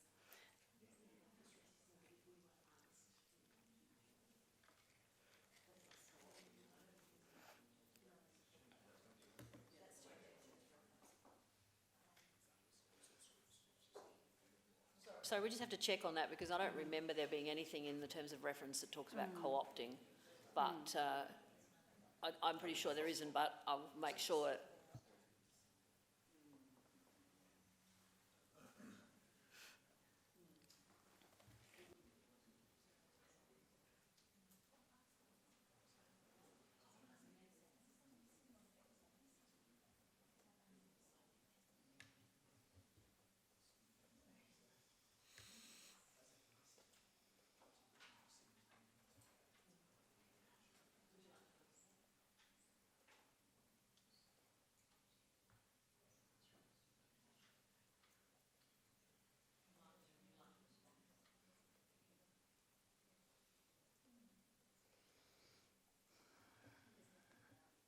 So through the Mayor, there's nothing under the current terms of reference to enable elected members to participate in the actual committee.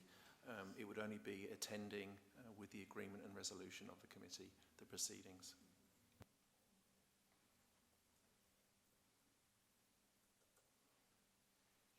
Sorry, Councillor Lemon.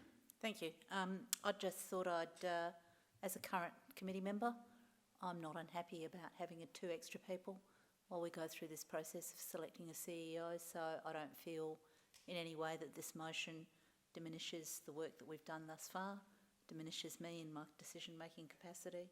I think what it does is it adds others to the mix in something that is very important. So I have no difficulty with an extra 2 members, personally. Councillor Day.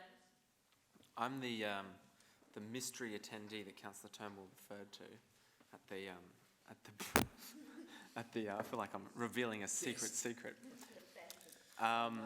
Yeah. In relation to the extra members, I am strongly of the view that an additional 2 people on that committee would assist, and I'll leave that there. On a secondary point, in my view, this is kind of related, but I might be pulled up. In my view, that this decision is the most important decision that we will ever make in our term. This is not a decision of $1 million or even many millions. This is a $40 million budget every single year for the next 4 years. There is no decision more important than this one. And my personal view is that the interviewing of whoever our CEO should come before the full council, because we should all have buy-in. It should all be our decision. It shouldn't be the decision of less than a quarter of us to appoint the most important position within our 4 walls. So it's not quite relevant to this, but in my view, I would be much happier to have more elected members on that committee, especially at this time. Now, the normal operation of the CEO committee is to deal with like 360 reviews and they're setting their KPIs and all those types of things. So the normal machinations of what normally happens in a CEO, and it could happen, that could go on for 5 or 10 years for a particular CEO, but the recruitment, I feel, is a very different thing, and it's something that everyone here needs a voice on, in my view. It shouldn't be just the voice of 4 people. So I would be advocating that this council have more of an involvement in it, that probably more of us should go and watch these CEO committees, because nothing's really happening at the moment apart from setting the plan, but you'll see out later. But I think actually adding 2 people would actually make it faster, and I think that the committee would be able to resolve things more strongly, and having more of the elected members there, which would be near half, would actually it's actually more representation to us. So, and I think the other 6 should attend. So if I had my way, everyone here would interview, but I strongly recommend that an additional 2 be appointed. Just reiterate, ultimately, any one person who disagrees with the outcome or the decision that's made by that committee, it will automatically go to the elected members, whole elected member body anyway. So irrespective of whether there's 4 on that committee or 6 on that committee, one person disagrees and it goes back anyway to this whole committee, to the whole council. Councillor Cornish. Thank you, Mayor Monceau. Yes, certainly listening to the debate so far, and also being one on the committee at the moment, the additional 2 does concern me in terms of I actually don't think it would speed things up. I actually think it might actually slow things down a little bit.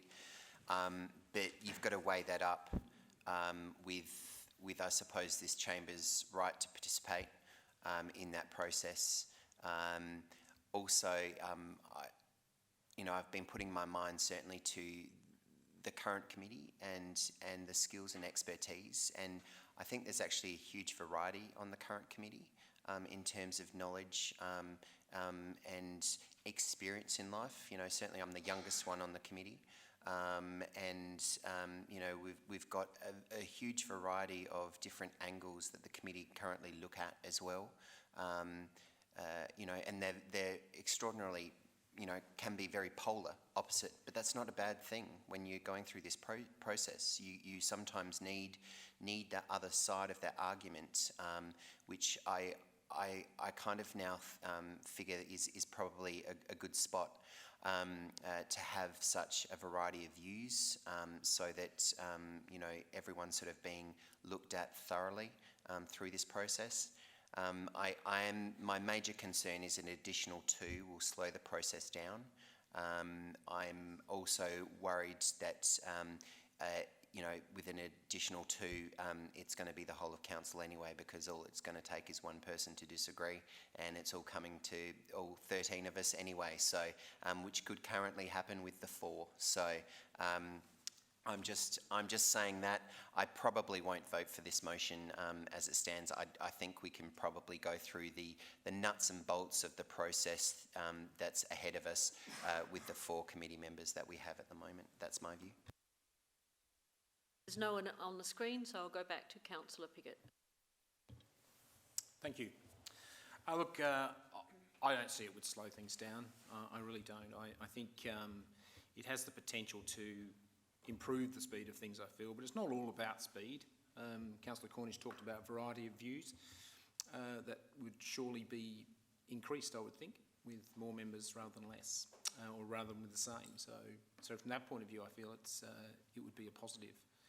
I think we've seen progress with the committee, but I do think that if someone was to get sick or leave or whatever, it does leave them pretty light in regard to do what is. And when you look at the plan that has been presented in the confidential items, it does require some pretty consistent input from committee members.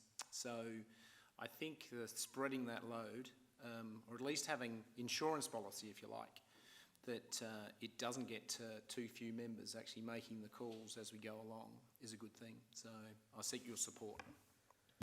Those in favour, please raise your hand.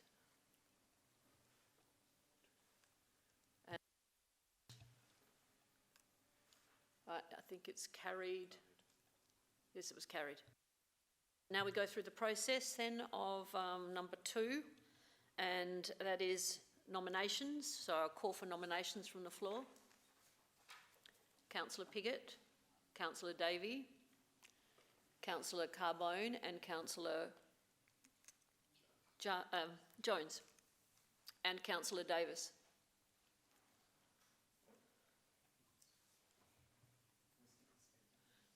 Now, what we normally do, and I'll let Mr. Cant speak first. I'll just remind you of how this is about to proceed. 5 nominations, is that correct? Yes. Because there's 5 nominations, there's going to be 3 rounds of voting as we proceed. But prior to us proceeding to the vote, each nominated candidate will have the opportunity to speak for 5 minutes as to why they are the most suitable candidate for this role. That's the standard practice. When the secret ballot comes around to each member, you will be asked to write 2 names on your ballot, and those would be the 2 names that you wish to see on the committee. With each round, the nomination who receives the lowest amount of votes after each round will be eliminated, and then you'll be asked to then re-vote again for 2 of the remaining, then it will be 4 candidates at that stage. You'll do that on 3 occasions until you're left with 3, and then the final vote will be the 2 with the highest votes will be the 2 selected for then a formal vote. In an event of a tie, the 2 or 3 lowest numbers at that stage, their names will be placed in the box or the ballot, and whoever gets nominated out, pulled out, will be eliminated. Is it clear? Yes. Any questions? Could you also explain that during the process? And I will also do it during the process. Since there are 5 people to speak, I'm going to go through them alphabetically. So we'll start with Councillor Carbone. Okay, thank you, Worship. Please vote for me for the following reasons. The first one is for 12 years, a large part of my job through various companies, all of which in the private sector, by the way, so that is my point of difference, is working in human resources. So I've always managed my own teams, I've always done all my own recruitment and so forth, so I have a lot of experience in interviews and selecting people and so forth. The second one is I've been involved when it comes to a CEO level, I've been involved with the recruitment of 3 CEOs in my time, one being the Burnside Council CEO, when Neil Jacobs started with us, the Animal Welfare League, which was again a very high profile position, and one when I was in the potato industry as well. So a good cross section there, and I managed the entire recruitment process throughout. I've also worked with 3 CEOs in my time just here at Burnside, so John Hanlon, Neil Jacobs and Paul Debb. So that's a good broad experience of what we look for in a CEO for the council, what I think the council needs, and what I think we should be looking for moving forward. That's me. Councillor Davey. Thank you, Your Worship. I'm happy to nominate for this role to contribute to and believe that I'm in a position to be able to commit my time and to make myself available for whatever work the process entails, which can be substantial. In my career in the healthcare, corporate and public service sectors, plus in local government, I've been a member of many selection and recruitment panels for the appointment of a range of positions, from managerial and executives to a council CEO. I agree that this recruitment process is the most crucial matter, as I've already said, the most crucial matter that council must act on and consider this term. And this has to be efficient and progressive and well organised, business-like, and achieved without delay. We'll be discussing the timelines later on, but I think the existing committee will benefit from existing additional expertise and resources. I believe we need to find an outstanding leader to work with a committed council and a skilled management team, someone who has a visionary leadership position and skills and who's politically astute, who can steer us through an increasingly complex and fast-changing world with issues including climate change, environmental and waste management challenges, increasing scrutiny of local government by the community and state government, and that we need a leader who recognises the heritage, history and culture of our city, and I would be happy to work with the committee to help achieve this. So I ask for your support. Thank you. Councillor Davis. I will keep this short and sweet. I've been on a number of selection committees for the City of Burnside for DAP panels and audit independent members over the last 4 years. I've done that a number of times, so I understand that process quite well. And as well as in my private practice, I've been through that process a number of times in terms of recruitment. I think we all have in our own way. In my view, we do need to firstly attract a suitable candidate and good candidates from across the sector. And I think that I would be able to lend my machete to that intellectual thicket.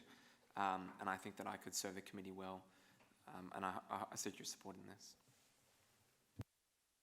Councillor Jones.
Councillor Pick.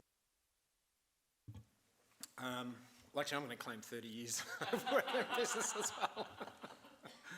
So that only makes me even, unfortunately. Yeah.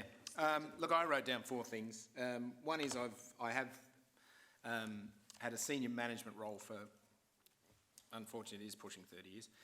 I have observed, I've been in local government for 9. I've observed the CEO, the ups and downs of CEOs, I guess, from this seat for 9 years, and I have developed quite a, I think, strong and good view of what a good CEO should look like.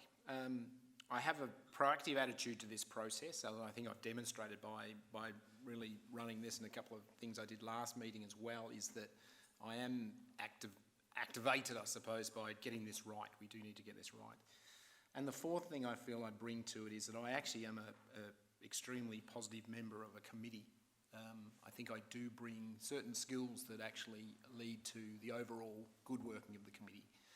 And for that reason, I feel that amongst a field that is good, I'm with Harvey on that. I'd like you to make sure one of them is me. Now we go through the process, and the candidates stay in the room because, of course, they can vote for themselves. And but once we get down to the last 3, then there will be some people who will have to leave the chamber. So we're going to be writing down 2 names on the first piece of paper. And obviously, as a reminder, only of those who have nominated.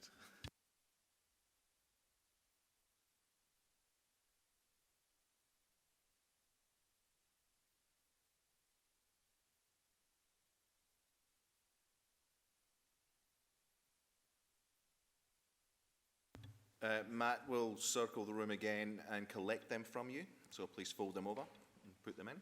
Thank you.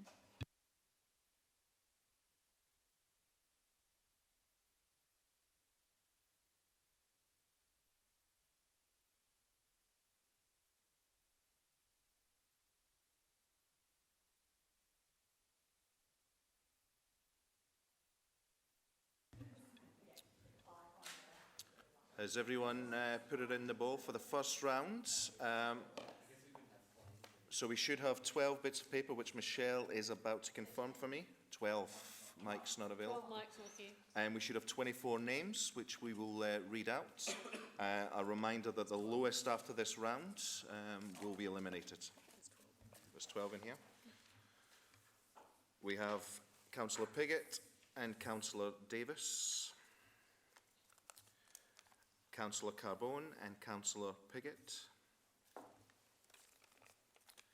Councillor Davis and Councillor Jones.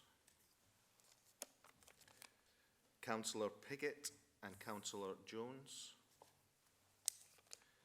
Councillor Carbone and Councillor Jones. Councillor Davey and Councillor Pigott.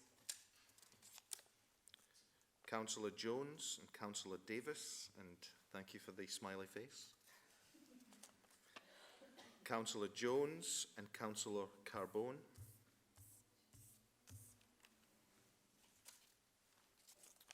Councillor Carbone and Councillor Jones. Councillor Carbone and Councillor Jones. Councillor Jones and Councillor Carbone. And last one, Councillor Davey and Councillor Davis. Which means after round 1, Councillor Pigott has 4 votes, Councillor Jones has 8, Councillor Davey 2, Councillor Carbone 6, Councillor Davis 4. Therefore, Councillor Davey has been eliminated in round 1. So Matt will be distributing more pieces of paper. And of the 4 remaining, please indicate your preferred 2 nominees.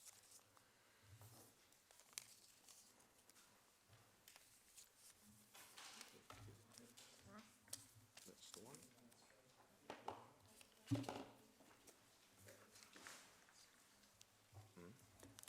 I know. Interesting. Except she now votes for someone else. Does this just go in this one for round 1? Do I have a separate one for each one? Cool.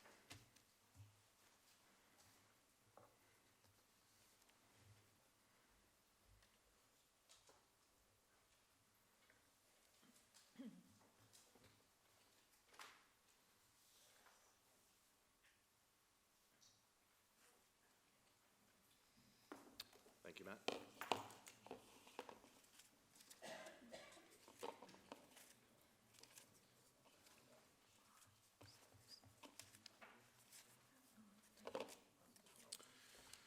Thanks, Michelle. We confirm we have 12 pieces of paper. Thanks, Matt. Okay, Councillor Davis and Councillor Piggott. Councillor Piggott and Councillor Jones.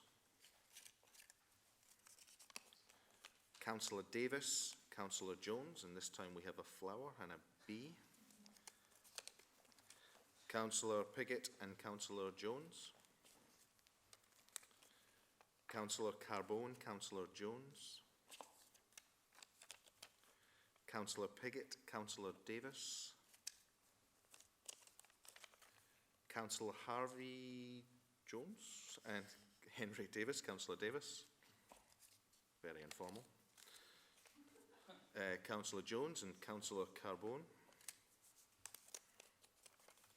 Councillor Jones and Councillor Carbone. Councillors Jones and Councillor Carbone. Councillor Carbone and Councillor Jones. And Councillor Piggott and Councillor Davis. So after round two, Councillor Piggott with 5, Councillor Jones with 8, and Councillor Carbone and Davis also with 5. Sorry? 9, sorry, for Councillor Jones. So, as we have 3 on 5, we're going to put in Councillor Piggott's name, Councillor Carbone's name, and Councillor Davis's name into the box, and we will. The first one that gets pulled out is eliminated to the next round. Everyone clear?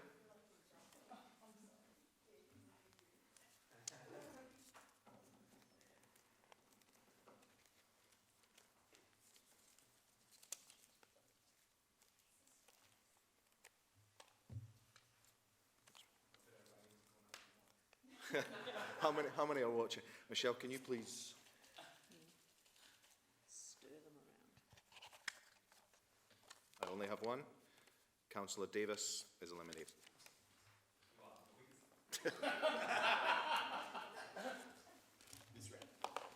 All right, Matt's coming round again with the final round of voting.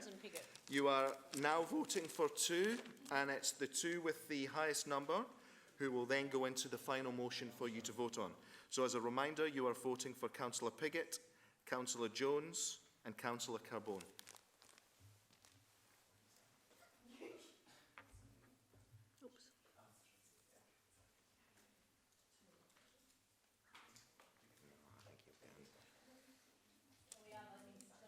You're still voting for 2, please.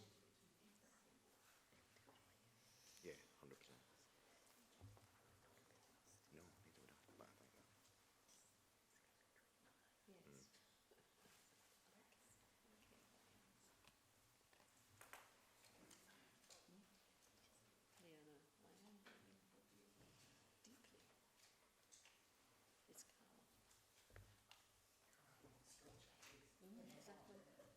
Yeah, no, I am deeply. It's calm. Exactly,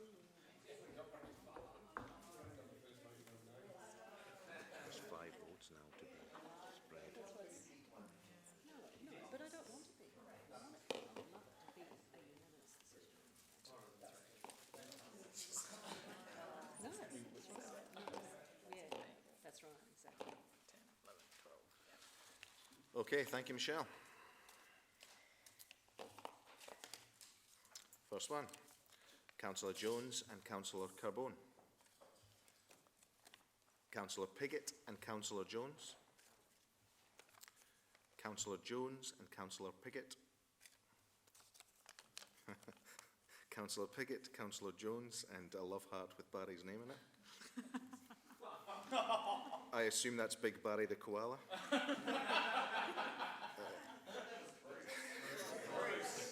Councillor Carbone. Thank you. Councillor Carbone and Councillor Jones. Councillor Carbone and Councillor Jones. Councillor Piggott and Councillor Jones. Councillor Carbone and Councillor Jones. Councillor Carbone and Councillor Jones. Councillor Piggott and Councillor Jones. Councillor Piggott and Councillor Jones. And finally, Councillor Jones and Councillor Carbone with a star. Got a tie. We have another tie. Okay, so Councillor Jones finished on 12, and then we have a tie between Councillor Piggott and Councillor Carbone. So, same again. Names in the hat. We will put the names in the bucket of destiny. And the one pulled out gets eliminated. And the one pulled out gets eliminated. I can confirm that Councillor Piggott is in the bowl, and also Councillor Carbone.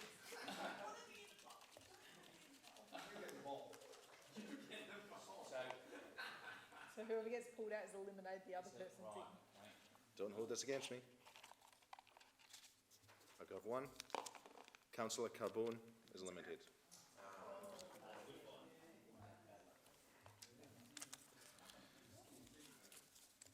Right, so now we need Councillor Carbone and Councillor Jones to leave. No, no, Councillor Piggott. sorry, Councillor Piggott and Councillor Jones to leave. Is that right, they have to leave? It's a normal process for them to leave, isn't it? Yeah, it's a normal process for them to leave. They have to leave? Yes. Just for the vote.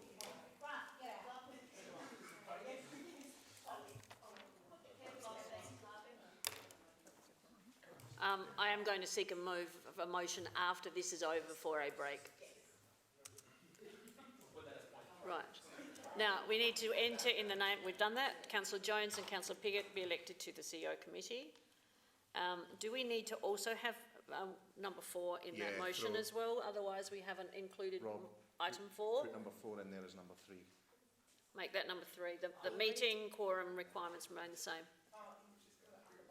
Oh, it's up above. Oh, we moved one. That's fine. Yes. Yes. Did you? We Oh, didn't okay. know, Yeah, right. in the previous one, Councillor Piggott said he only wanted thought it was to just discuss number number one, 1. No, but he actually did, was he just did number- specify it he was just only number wanted one. to discuss number 1. So number 4 has to come in there as number Bring 3. it in, Rob. Yeah. Right, now Councillor Davey, sorry. Councillor Davies made that. No, well, I haven't actually got any names on here yet. We need some buttons pressed.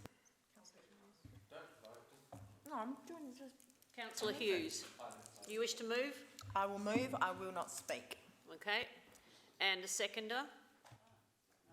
Councillor Davis? Yep. So I will now, nobody wishes to speak, so I'll ask for hands in support of that motion. Those against, it was unanimous. Okay. Thank you. And a motion to Councillor Hughes to motion to have a 10-minute break, seconded by Councillor Hubel. All those in favour? Be back at 9:13. Against? Please be back at 9:13. I do not wish to have to try and drag people out. Boris Johnson is the Prime Minister of the UK. Who? Boris, yeah, I thought they were tipping him before I left home. We're all going to hell in a handbasket. It mirrors America. Huh? I've got a suspect I know. conflict on the Peregrine one. Just Oh, okay. Yeah. What's your conflict? Susan's got business. Wow. Perceived? Possibly the Barry? Adjudication? Oh, okay. I spoke to Barry before. I was just, even if it could be easier, safer for him to leave the room. Okay, fine. given what it is. Yeah.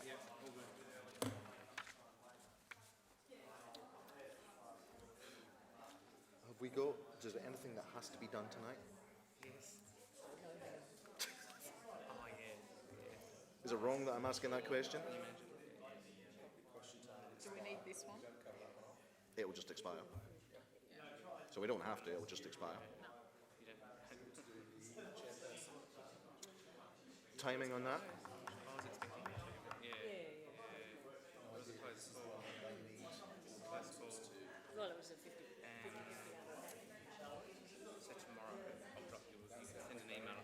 And that's it? Times, getting their availability for times, because that Thursday night, November 15th of August, Sorry. might not work for, they might not But want they're to, not- so it might just offer the Wednesday or the Friday. Have they got a time frame on them? Yeah. Yep. Because they're, Oh, they yeah, want to okay. around after the fleet. I like it. 5 names, yeah. You have an opportunity to bring that in when we do the meeting procedures. And I would support that. I absolutely support that. Yeah. The 5, yeah. Sorry, after the, If it's not unanimous, yeah, the council, yeah, yeah. so it shouldn't make it. No. So the audit appointment. Sorry?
Can I have a motion, please, to move back? Thank you, Councillor Cornish. Councillor Hughes seconded. All in favour?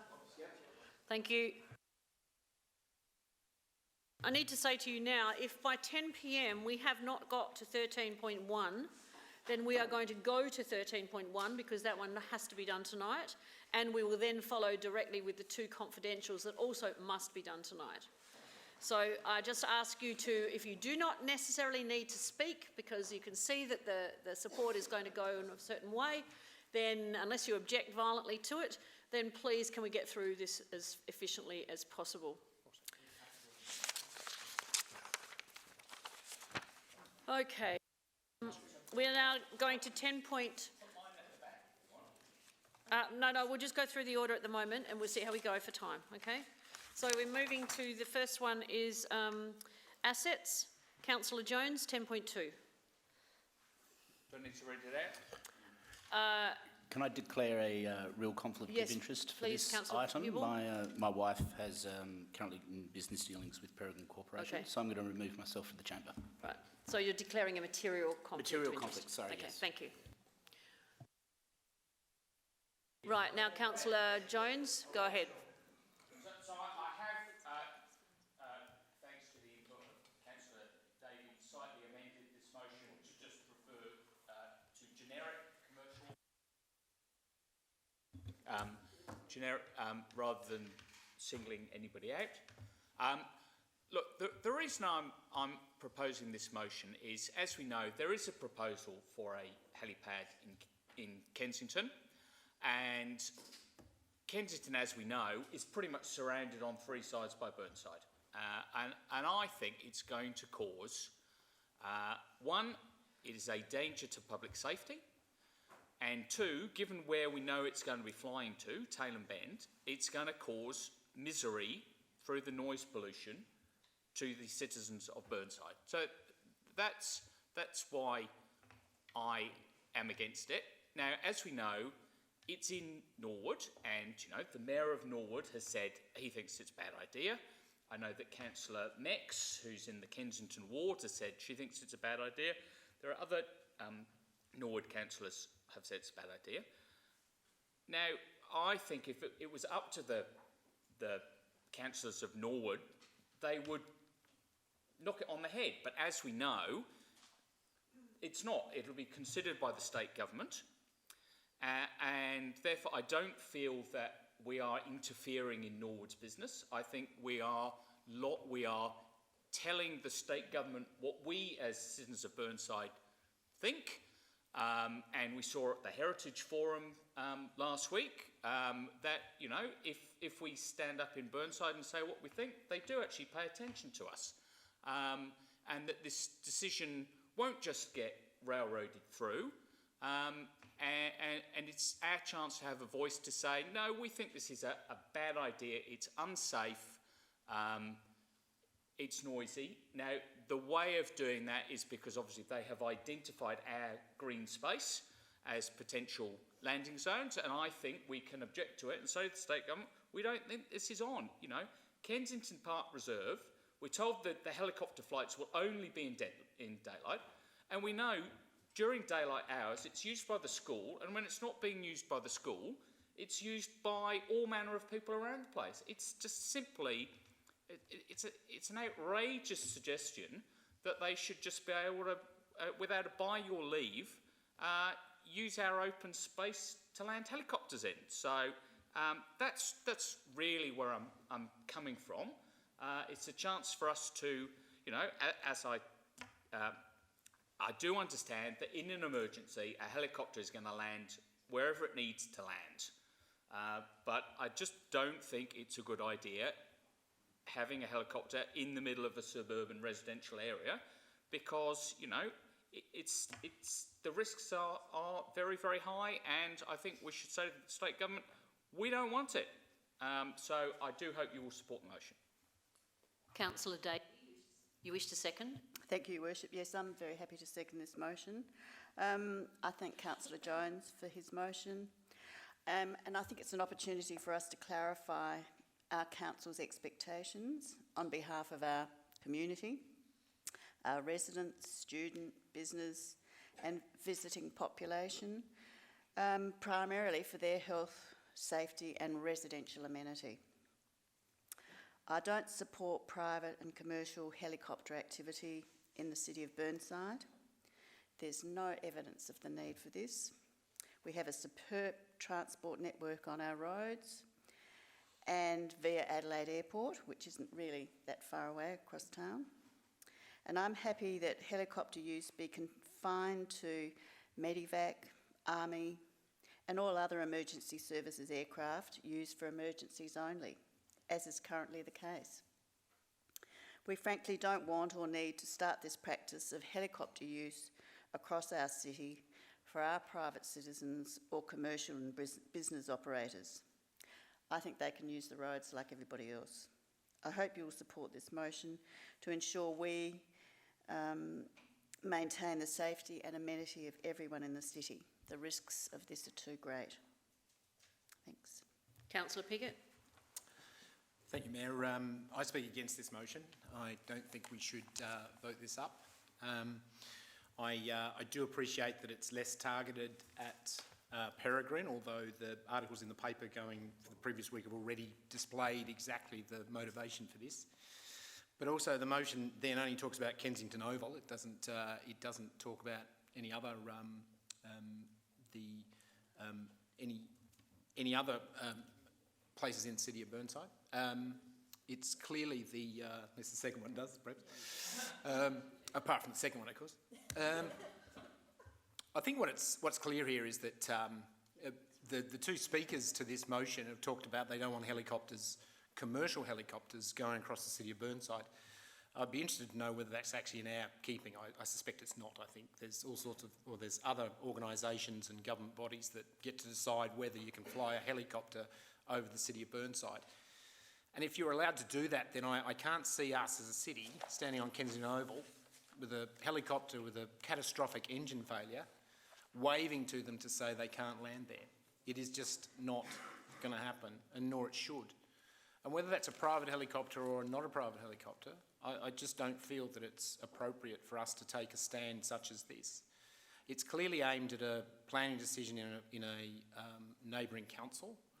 Okay, they don't like it. Perhaps we wouldn't like it either. But the decision for us really is what is the appropriate thing to do in regard to helicopters, irrespective of who's driving them. And from that point of view, I don't think we can or should refuse permission in an emergency to actually land a helicopter in an open space inside of the city of Burnside. In actual fact, what I would prefer that we did is that it is realistic we'll have helicopters go across our skies. We'll have, if you pick private ones, we'll probably have a Channel 7 helicopter that might cover Tour Down Under going up McGill Road, for instance, Penfold Road. So we will have helicopters. I would prefer us actually take a view of what mechanisms we put in place in the unfortunate case that there might be an emergency landing that actually minimise the concerns at the time. So I think this is really an inappropriate motion. It started extremely inappropriate and it remains inappropriate, I think. We don't have the ability. Someone needs to land a helicopter in an emergency and we've got an open space, then they are going to use it. It doesn't matter what we say tonight. And as far as stopping commercial helicopters going across the city of Burnside, I don't believe that's in our remit. So we should vote it down. Councillor David. I think that, personally, I don't want helicopters flying over my house because they're annoying. However, in the debate so far, I'm really concerned about the reasons why some people are supporting this. The question that we should be answering or asking ourselves tonight is, are the reserves available or, potentially available to serve as emergency landing zones? Hazelwood Park, for example, I don't think we don't need to put in an objection because there's trees everywhere. It's not suitable. It's not open land. A tennis court, for example, probably is. So the question for us should be, is it available for us? Do we think that it should be available for emergency landing? Now, I think it would be appropriate for the City of Burnside to suggest that Hazelwood Park wouldn't be appropriate. However, we have no advice before us as to safety or timings or all that kind of thing. It could be 12 o'clock on a Wednesday when there aren't many people on that oval. And what you're essentially saying is you're objecting to the entire period, even if there's nobody on the oval. Now, as we've heard, and this will be recorded and live streamed, is that the reason why this motion is coming to this chamber, and I think it's incredibly inappropriate that it was even put forward in the original term. I think that shouldn't have even ever been printed, in my view, is that you don't want a private company to use a helicopter. Now the reason, and you don't care about CFS, SAS, you don't care about Medivac, you don't care about the Royal Flying Doctors, you don't care about any other government body, you don't care about the army. So what that suggests to me is that you are trying to, or this council, if they move it forward, is abusing the process. We are trying to object to something, and look, I don't want it. I don't want the helicopters flying over my house. I already have residents complaining about Penfold Winery's helicopter. I don't think that helicopters should be allowed there. However, it's not my call. However, what you're trying to do is you're trying to abuse a process, represent that it's not safe, but you're saying it's not safe only for private operators, and you've specifically said only private operators. Now, to my mind, that is discriminatory, and it's only targeting one corporation. Now, if this motion said, we don't think that it's suitable at all under any circumstances for Royal Flying Doctors, for the SES, for the Army, for the Navy, if you said it's completely inappropriate for this ever to be used as an emergency landing, then sure. But I think that on this recording, when that gets, and I suggest to you that it probably will come back as a 270 review, is that the motivation of the people already here disclosed, and I suggest anyone else is going to speak on it, doesn't elaborate on this, but your purpose is to abuse the process. You're saying, you specifically said that you don't have an objection to the Army or these other corporations. So the question here tonight is it safe or is it not? You don't get to use this as a wedge to discriminate against one company over other government bodies. And look, I might be personally really angry about it, but as a decision maker and someone who's responsible, how could you possibly vote for this motion where you're going to say, so if for example, CFS or somebody else made this same application, are you going to object? If the Royal Flying Doctors said, we want to designate this as an emergency landing zone for our helicopters, are you going to use the same amount of venom and talk to the media in the same way about their application as you would about the private company? And the answer to that is no. And in my view, then, you're abusing the process to disadvantage one company. And I'll say it again, I don't want helicopters over my house. But this is an abusive process. And I don't understand how it's got this far. It should have been withdrawn in my mind. So there's no way that I will support this. And I think that you're opening up council to challenges of this decision, which is certainly something which is very cheap to do and very expensive for us to carry out. And I think the debate has already been along those lines. And I think that will be presented. So my suggestion is don't vote for this. It's not a good motion. Councillor Carbone. Thank you, Worship. I thank Councillor Jones for this motion. I think this council needs to make our position very clear when it comes to helicopters. It wasn't that long ago that the Adelaide City Council had this obsession with helicopters along the Torrens there, and they paid the price for that at the following election. So we should make our position very clear that when it comes to helicopter pads for private operators, I can't think of a single resident who would say yes to this, apart from a few in Burnside Park. So it is a different story when we're talking about the CFS and the Royal Flying Doctor Service. I can't think of any residents who would disagree with that. But when it comes to ferrying VIPs to a piss-up at Tailem Bend, that is a very, very different story. So no way, no how, this is a stupid idea for the City of Burnside. Councillor Lemon. I'll start with a question. My understanding is that anything aviation is controlled by the Civil Aviation Authority. Is that not so? The report that we have on the background I have on this is unclear, but I believe the Civil Aviation Authority looks after things like this, and until recent times, in fact, until the last few years, even looked after things like drones. Anything that's in the air is the Civil Aviation Authority, is it not? Am I right? I'm not exactly sure, which is why I'm asking the question. Yes. So we don't have the authority on this anyhow, in a real sense. Would I be right saying that? Because it's a federal body. Through the Mayor, yes, that's correct. In this particular case, the legal advice we've had, because it is a little bit unclear and there are different bodies involved, is that we could legitimately object to the reference to the Kensington Oval in respect of the approval process for the variation. So on the concerns of safety. So in the example of the ovals being used by school children regularly, that's a legitimate concern, and we could put that up as an objection for using those specific sites. But that's just one part of the approval, and the formal consultation process has to be commenced by the Minister. And the documentation that we've had so far says that if there's an emergency, the helicopter will land where it can. That's correct. So doing this, in a real sense, makes no difference. This is just making a stand, a line in the sand. It's a moot in point. a lot of ways. Yes, it is. And for that reason, I won't support this. There's two reasons why I won't support this. One is it's a line in the sand, so it means it has no meaning at all, in my opinion. It's just jumping up and down saying, not in my backyard, not on my Kensington Gardens.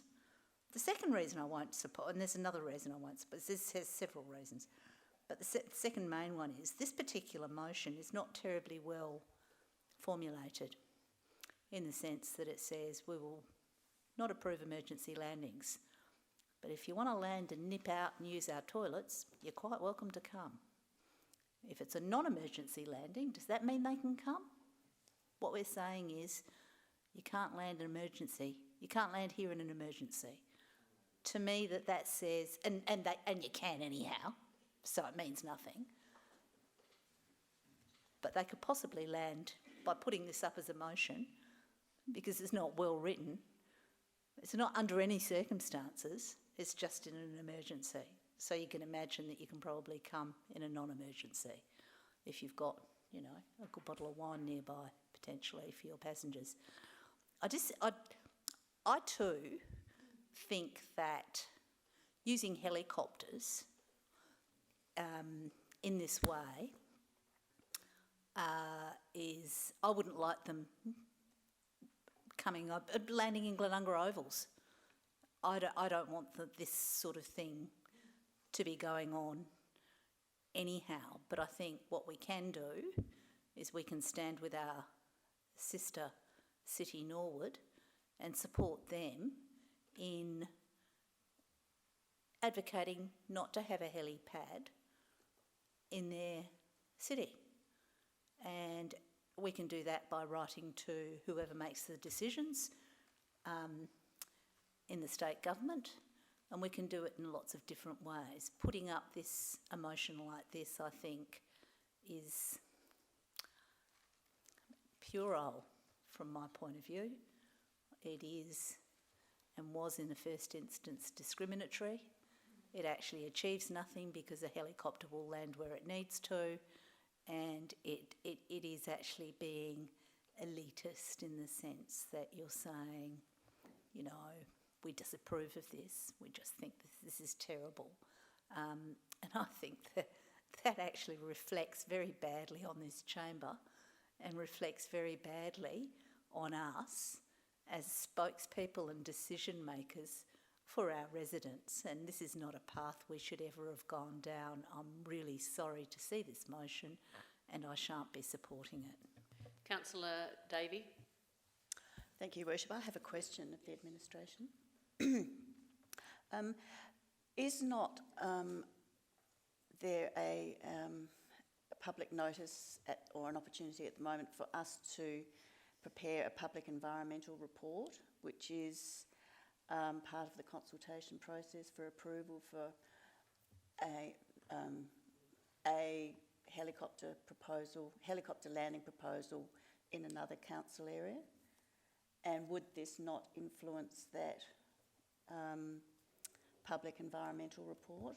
Would this be seen as putting council in the position where they would be able to participate in that public environmental report?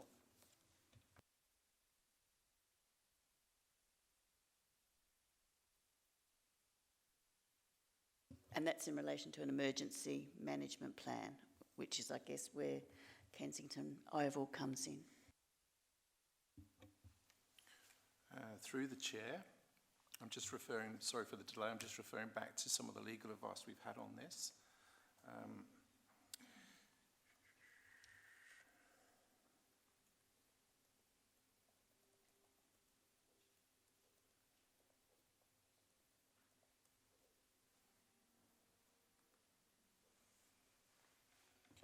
Okay, the mere nomination in the PER would not of itself give landing rights as a matter of law. The legal right or permission to land, however, is unlikely to be consideration should emergency arise.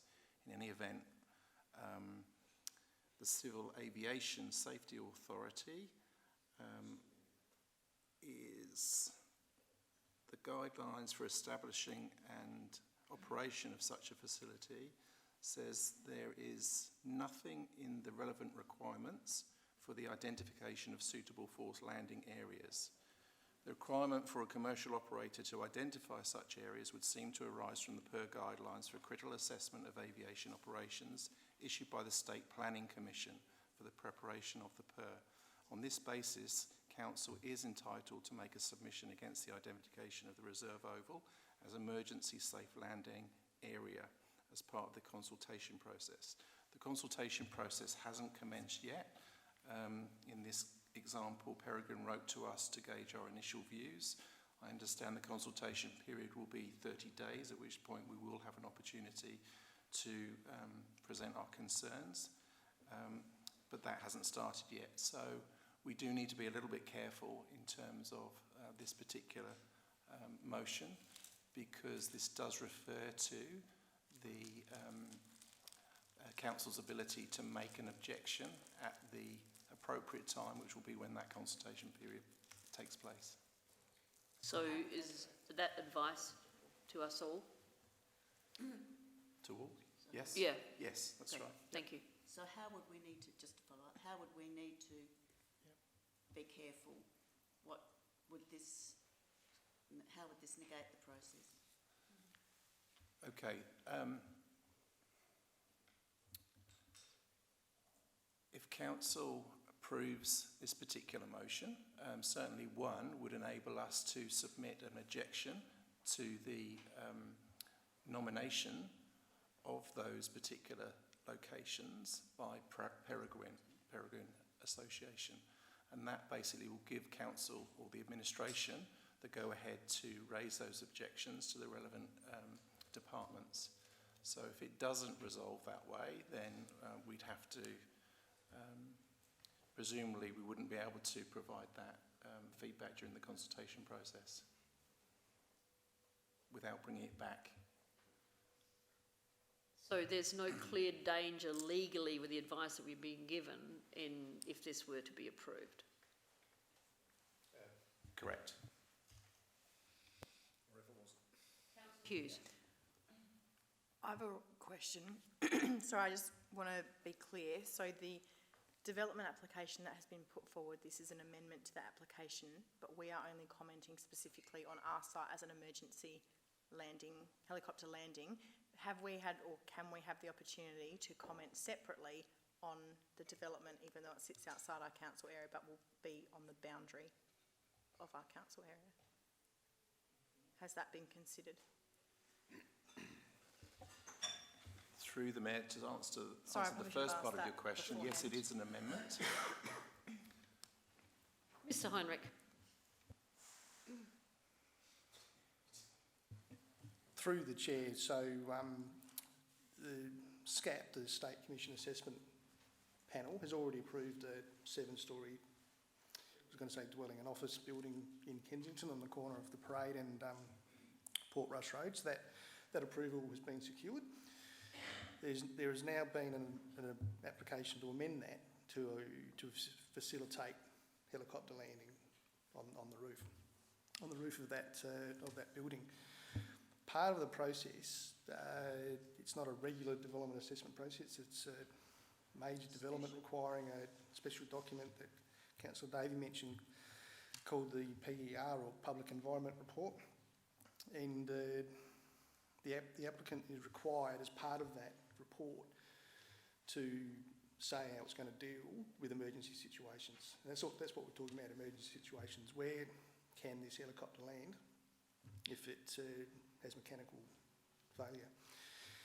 So 7 sites, we understand, have been nominated as part of the emergency landing procedure. 3 of those are within our boundaries, and one of those sites is within our ownership. Now, that PER has been lodged with SCAP and is being considered by SCAP and Dipty and the Minister. And once those people are satisfied, that document will be released for public comment. And at that point, any person can make a public comment in relation to the PER.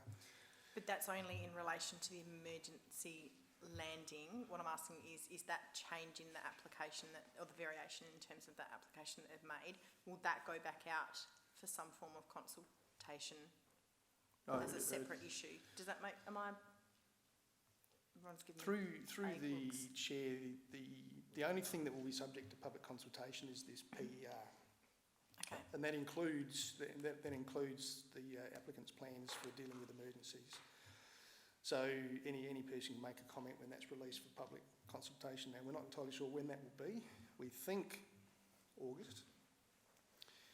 I have shot off a message to someone to try and get that answer, but I haven't got it answered. So probably can't answer it tonight in relation to when that will come out, but we can chase that tomorrow. And I think this has kind of been answered in some of the documents, but I just want to ask it again just to make sure that everyone's clear. So that will be released. We will have the opportunity to raise any issues, but the approval of that helipad may or may not be contingent on the PER. Through the chair, we won't know the answer to that. So the question essentially there is if the council objected to the nomination of Kensington Oval, and Kensington Oval was removed from the list of potential landing sites, what impact will that have on the application? Can it survive with 6, or can it survive with 7? With the 7th one being another landing place. That I don't know. It's impossible to say at this point how many sites they would need to have approved by SCAP to satisfy SCAP that it's an appropriate application overall. So sorry, maybe I'm not being clear with the question, but that overall application with regards to the helipad, obviously there is this PER being prepared, but do we have any ability to make an objection to the helipad as opposed to the emergency landing is what I'm asking, which I think Councillor Lemon was kind of getting at in what you were saying. Not really? Okay, maybe I'm just not... If we agree with this, does that mean we can't comment later? Can we not comment later? No, I'm just saying there are 2 separate issues, is what I see it as. There's the emergency landing and then there's the helipad approval. They're 2 separate things. Hang on a minute, there's several conversations all going on once. I think CEO's trying to get the guidance from here. Yeah. Look, through the chair, as far as I can tell, any person has the ability to comment on anything that's in the PER. Yep. So that might mean, in effect, someone has the ability to object against the entire concept. As opposed to just the emergency access is what I'm saying, because I feel like there are 2 separate issues in play. Sorry. Okay, that's fine. I think when we know more about this process, because it's a little bit new for us as well, we can get information out to members about when this will occur, what the process is, and what can be objected to. But I don't see why it can't be anything that's contained in the PER, which won't be confined to emergency management. It'll be confined to a range of things, noise, I guess as well. So probably, in effect, the answer to your question is yes. Probably. Okay. I might speak later, but I'm just wanted to... Yeah. Sorry. Councillor Cornell. Formal motion that this motion lie on the table. Seconder, please. Councillor Henschke. Those in favour of this lying on the table? No, don't. But we can I just clarify, when we just leave it and sit there and we pull it back any time? Yeah. When we have more information. Can you ask that question of the CEO, please?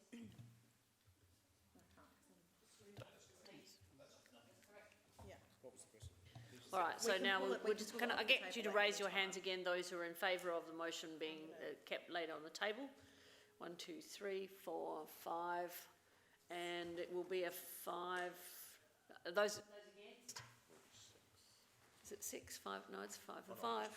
Because Paul's not here. I think in this case, it is probably advisable, since we are needing to seek more information, that we do leave this to lie on the table at this point in time. And we get the information that we need to get. It doesn't mean to say we can't put this motion at the next council meeting, particularly if we have that information. Is that correct in my surmise? Through the Chair, as Magnus suggested, as soon as we have the information, we can provide it through information documents, and then if Council wish to remove it from the table, they can do so. Through a motion on notice. Thank you. I think that might be the advisable way to go, especially when I'm left with the deciding vote on this in this situation. Doesn't preclude this from coming back, Councillor Jones. All right. I am going to, can you please ask Councillor Hubel to come back in? And we'll move on. We're going to have to move to 13.1 and get through 13.1 and the 2 confidentials. And if we have time, which I'm very doubtful that we will, we'll come back to those 4 remaining motions on notice that may end up having to be held over until the next council meeting, but none of them are urgent. Oh, I disagree with the heritage. Yeah, I know, because I want to pull 13.1. Look, they're all important, but in terms of urgency. Why is 13.1 more urgent than the rest? Because it has to be voted on tonight or it falls off the table. I think that's a very unjust way of dealing with things. So we're doing 13.1. And so 13.1, can I have somebody who wishes to move it? Thank you, Councillor Hughes. I have sent through an alternate motion, which I'm hoping... Have I seen it? Have I sent it? Sorry. Yep. And let me just get to some of the notes that I have made. Sorry. Look, I'm actually proposing that the report be received, but there's actually a workshop held for elected members to review and discuss the rules regarding question time. And I guess my reasoning for this is I don't actually object to the sentiment of question time, but I'm not 100% happy with where the new rules sit at the moment. And I think the proposal to have people send through their questions and that be read out by someone else, I think perhaps takes away from public question time, and I think it almost becomes a question on notice from the community. So I think there is value in us all sitting down and as a group discussing the best way to manage going forward with question time. I think as it sits at the moment there are a few issues that I have around the presiding member asking the question. I think 2 minutes, if you take it's 2 minutes if you take that to ask a question. It's not a question, it's a statement. And I think there are just things that as a group we could probably refine in a workshop. So I I think that's where I sit at the moment, and I hope you'll support it. I don't know whether, I haven't spoken to administration, whether we need to clarify, I guess, in terms of dates, because obviously it will lapse, and whether there's an issue around timing and when we need to get it, whether that needs to be done by a certain time. But that's, I guess, the reasoning for why I've proposed as it stands. Yeah. My understanding as it's worded just now. So I would recommend that the workshop, this matter be considered as part of the meeting procedures that we've got scheduled for August. That would make sense to me. However, the question time would lapse until it's considered at that time and then at a future council meeting. But there would be no issue with it being reviewed, and we just miss potentially a month of question time and then come back with some revised rules that perhaps everyone would agree on.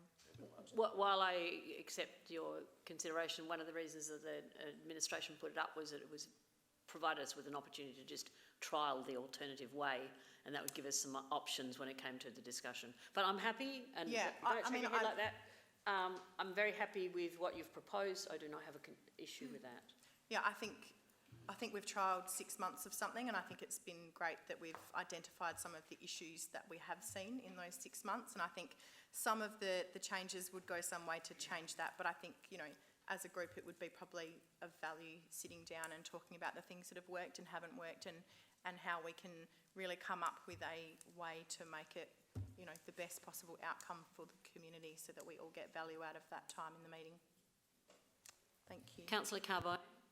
Thank you, Worship. Happy to support the new motion.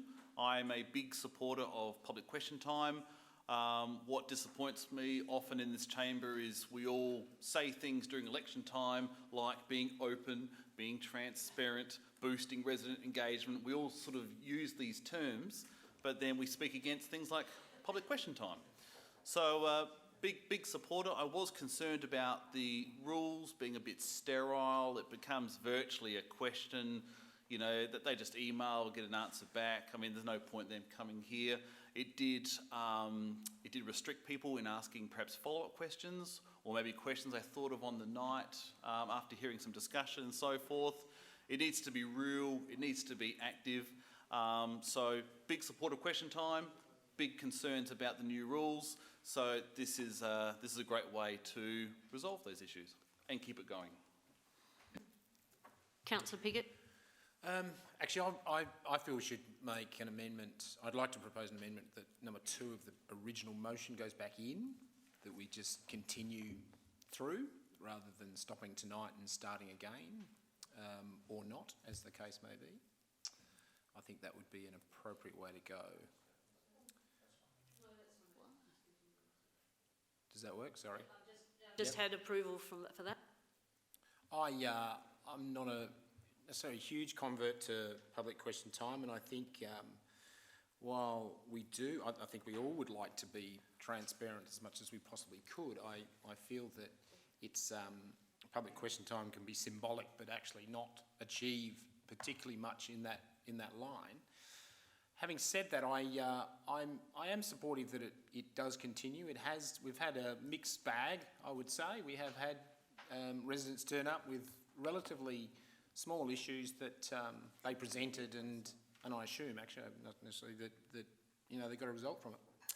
I feel the change of rules does take it too far. It's actually not dissimilar to the 2 previous speakers, so I think that does need a bit of work. I feel the person coming to the meeting is important to get a bit more of a sort of organic to and fro in regard to the question. But we can do that at the workshop. But I feel we should go with that agenda, and then I'd support that amendment, and then I would support it. Councillor Davey, are you speaking to the amendment or seconding the amendment? Your name's on the top of the list, so. I pressed my button before this was put in. Yeah. So do you want me to delete? If you could just leave yours out, And we'll then come I'll back and have make the sure that you option of- get to speak. But Councillor Hubel, you're wishing to second this motion, this amended motion? Yes, I'm happy to second this amendment. I think what Councillor Hughes is proposing is good, to be thorough.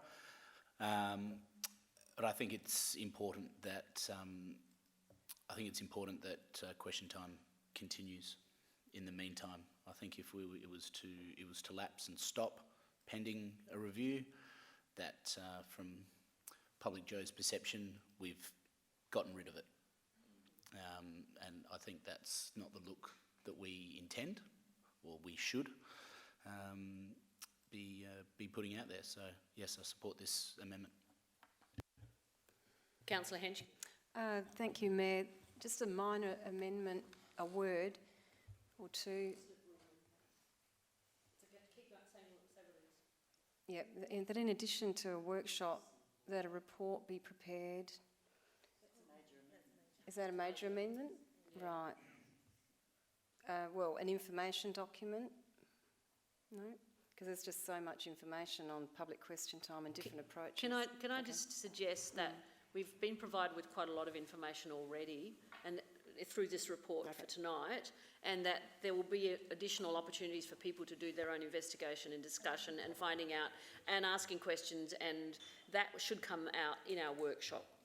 So is that okay with that answer that I've given you? Councillor Davey, you wish to speak on this motion? On this amendment, I mean? Yes, I need to say that I support the original motion. I think that's quite clear, and I think with the changes that are proposed in our report, I don't think these are optimal.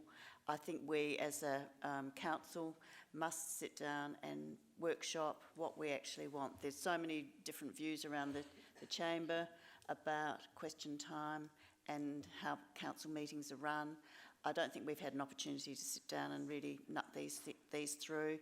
So I support and think we should continue with Councillor Hughes' motion that we consider this in our workshop in August, and that we hold off on, I mean, if we miss a meeting or two, I don't think the world's going to end. We haven't had public question time in all the 16 years that I've been on council to date, and the world has survived. So I'd rather the amendment be voted down and the original motion go through. Thanks. All right, I'm going to put the amendment. Those in favour of the amendment, please raise your hand. 1, 2, 3, 4. Sorry, those against? 1, 2, 1, 2, 3, 4, 5. Okay, the amendment is lost. So now we go back to the original mover of the motion, which was Councillor Davis wishes to speak. Yeah. I think that the public question time is a really good initiative. And if you don't like what I'm saying, by the way, just forget about it and keep going with what Councillor Hughes said at the start. But in my view, I think it's a really good initiative. It's a way for members of the public to come and what I think it should be is it should be a discussion, and it should be an informal thing where they can have a chat with the administration, ask some questions that they want, maybe propose some ideas, and have it as a two-way communication, which is formal, that everyone has an ability to do that. Now, the workshop idea gives me the ability to try and pitch that idea. At the moment, I think that I feel like it's really, in many ways, very disruptive at the moment, and I really don't like the current way of doing it, and I totally agree with the new way of doing it is even further removed. So at the moment, I think it's far too much liberty, and the other way is too restrictive. I actually think that there is a third option, that in the meantime that there are other opportunities for us to continue to have that engagement, if you like to do that on a broad scale as well. So I'll be supporting this motion. I think it's really good, but I'd also ask elected members to think a little bit outside the box, that this is not the only way that we can do this, and that there are other opportunities for us to fulfil the same thing, and I think we can do it so much better. Councillor Hughes, you wish to sum up? No. Right, I'll put the motion. Those in favour, please raise your hands. Right, those against? Carried. We need a motion to extend time. Well, we've got to do the confidentials. Isn't it 10:30? Sorry? Till 10:30. Don't we do it at 10:30 to 11? No, we have to extend now. We usually do it at 5 to 10, around 5 to 10. Right, thank you, Councillor Davis. Seconded Councillor Hughes. Those in favour? Those against? Carried. All right, so we've got an extension of time till 10:30, and I believe we just do 13.2, because hopefully that will not be too won't require a great deal of extended time. Councillor Piggott, are you wishing to move that motion? I or am. wish to speak? Oh, you wish to, Councillor Davey? Okay, for East Waste. Thank you. I wish to move 1, that the report be received. 2, that Council note the temporary extension of Mr Brian Cunningham in the role of Independent Chairperson of East Waste Management Authority for a 3-month period till 30th of September 2019. And 3, that Council supports advertising the position of Independent Chair of the East Waste Board. So it's a new 3. Council supports advertising the position of Independent Chair of the East Waste Board, East Waste Management Authority. And delete 4.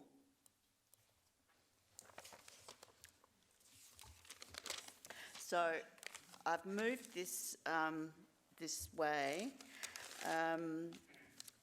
as I believe it's timely that after a 6-year tenure from 2013 to 2019 of the incumbent, that the position of Independent Chair of the East Waste Authority be opened up and advertised to ensure the appointment of the most suitably qualified candidate.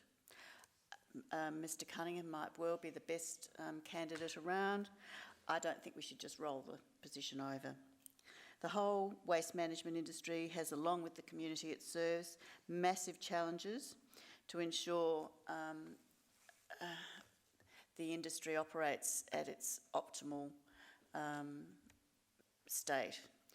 I'm not saying this doesn't happen, but in chairing the authority, which is a representative of quite a few councils, it has massive challenges.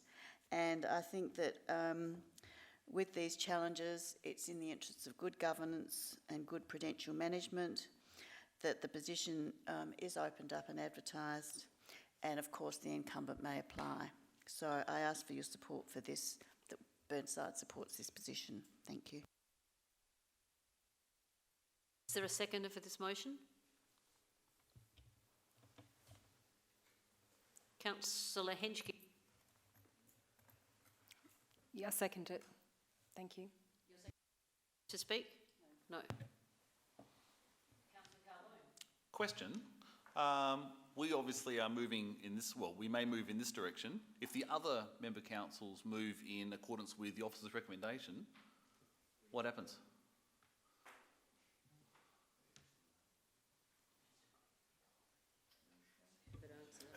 Through the chair, my understanding is it needs to be unanimous, so it would need to go back to the board. The board would have to consider the position and then resubmit it to all the councils until they get that position.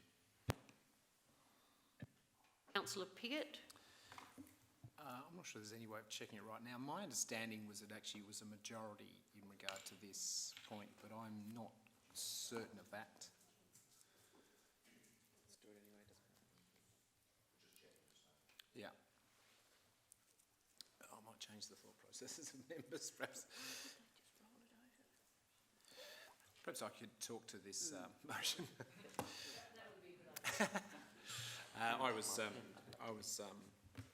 Yeah, look, but just talk, and in the meantime, I might make up my mind. Brian's an excellent chair. He has actually made a big difference to East Waste, in my view, over the last 6 years. The one question which is clear from the notes in regard is that he has a conflict of interest in regard to NORMA, the Northern Areas Waste Management Authority, which has various dealings with East Waste, and so that was probably in my mind when considering this at East Waste level was the only issue I had, in that he will start this going forward as with a conflict of interest in regard to one of the major suppliers of East Waste. Rolling it over as a principal after 6 years, I think we've probably all got individual views on that, and perhaps I won't comment on that particularly, but I would say he is an excellent candidate. He's got very strong, which he's built up actually largely in the last 6. He was more of a general sort of director prior to working for East Waste, and now has got significant waste expertise and skills. So from that point of view, I would have no issue putting my weight very much behind Brian for another 3 years. The only question I have in my mind is the conflict of interest, which can be managed going forward. That is not fatal to it either, based on the report. Are you a yes or a no? I did say I would try and make up my mind, Councillor Carlo. And I've got 5 minutes, thank you. I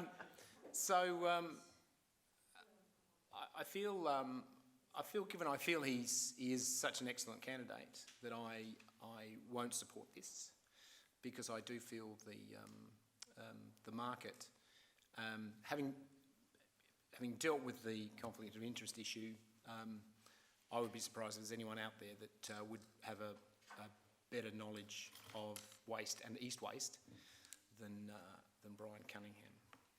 There you go, I was forced. I was actually just not going to make a decision there, Julian, but there you go. So I'll leave it to you. Councillor Cornish? I won't. I've also got the answer too. I've just looked up the charter of East Waste, and item 21.1.2 says one independent person who shall be the chair appointed jointly by an absolute majority of the constituent councils for a 2-year term. So it is an absolute majority, and as that is the case, I will not be supporting the motion as it stands. I have no one else here, so Councillor Davey, it's going back to you. Sorry, question. Davis? When you say absolute majority, that's 2/3 majority, right? Not a unanimous decision? No, my understanding is it's more than half. Yeah, more than. More than half. 4. There's 6. 4. Oh, okay. I actually don't have very much information on this at all. So, in my view, he's been the CEO the chairperson for 6 years. It doesn't hurt to go out and ask the question of what else is out there after that period of time. 6 years is a long time. And that's not necessarily anything against him or in favour of him. I just think it's that type of period, you might as well ask the question of who else is out there. Is there any other interest? And you might have somebody, people are great in their jobs, but sometimes, a fresh voice or somebody else coming in and have a different view might be useful. And sometimes maybe it's not a good idea. So in my view, we should ask the question, and I think we should vote this way, regardless of what the other councils do. I'm guessing that the 5 out of the 6 of them will go ahead and reappoint. It's definitely nothing against him. I just think after 6 years, it's probably worth asking the question. So I'll vote in favour of it. Right, back to Councillor Davey. Thank you, Worship. How do we know that the incumbent is the best available candidate for this position? It's been 6 years since it was advertised. With all the commercial interests at stake, which are now considerable, it is very big business, waste management, and with the existing conflict of interest, which is being declared and is open, we could possibly do better. And I think in terms of our constituents and acting on Burnside's behalf, I think we have to ask the question. I think it's good governance and good prudential management that we recommend that the position be advertised. If the incumbent Mr Cunningham is the best person out there, he will be reappointed. But I think in every way we should be asking the questions, and that we should recommend that the job be advertised. So I ask your support on behalf of Burnside that this be the case. Thank you. Those in favour? Those against?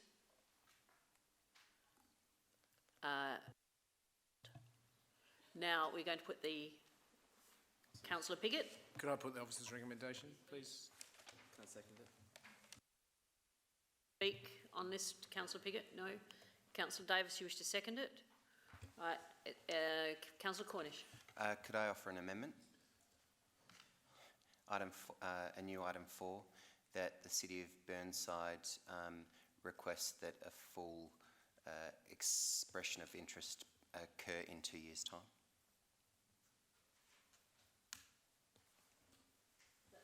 I don't see that's an issue, and you're okay with that, both the mover and the seconder? There should be an amendment, okay. Do we have okay, do we have a seconder for the amendment? Councillor Hubel, wish to speak? Right, I shall put the amendment. Those in favour of the amendment, please raise your hands. Right, those against, so the amendment is carried. So the amendment becomes the motion. Is no further debate? Put the motion. Those in favour? Those against? Division's being called. Those who voted for, please stand, or wish to vote for. You can change your mind. Just for those who might not know. Councillor, you ready, Rob? Councillor Lemon, Councillor Carbone, Councillor Turnbull, Councillor Jones, Councillor Hubel, Councillor Henschke, Cornish, Hughes, Piggott and Davis. Those against, Councillor Davey.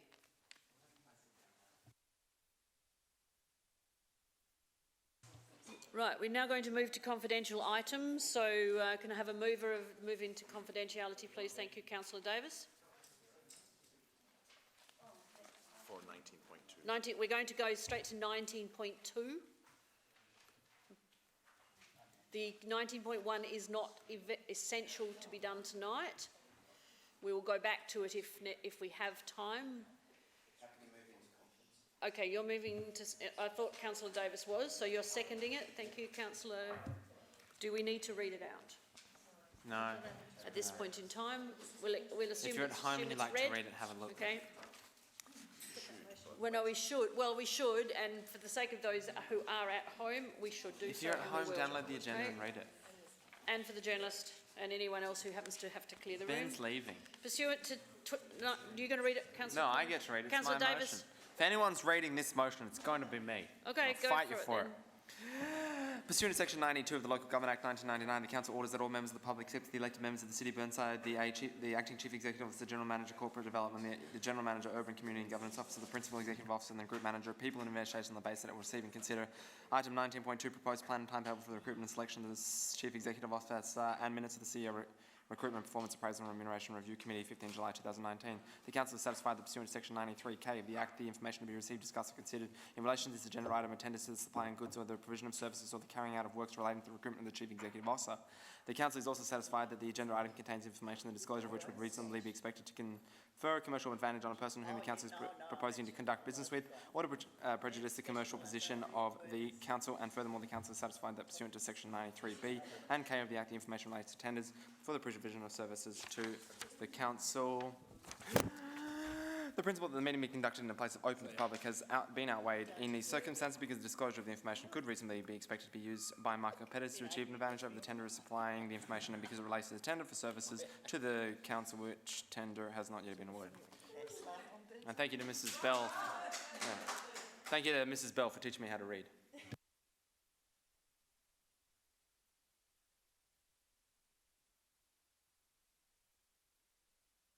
Please raise your hands. Those against, carried. I would like to adjourn that to the next meeting if I can. I seek leave the meeting to adjourn that to the next meeting.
raise your hand. Those against, carried unanimously. So I suggest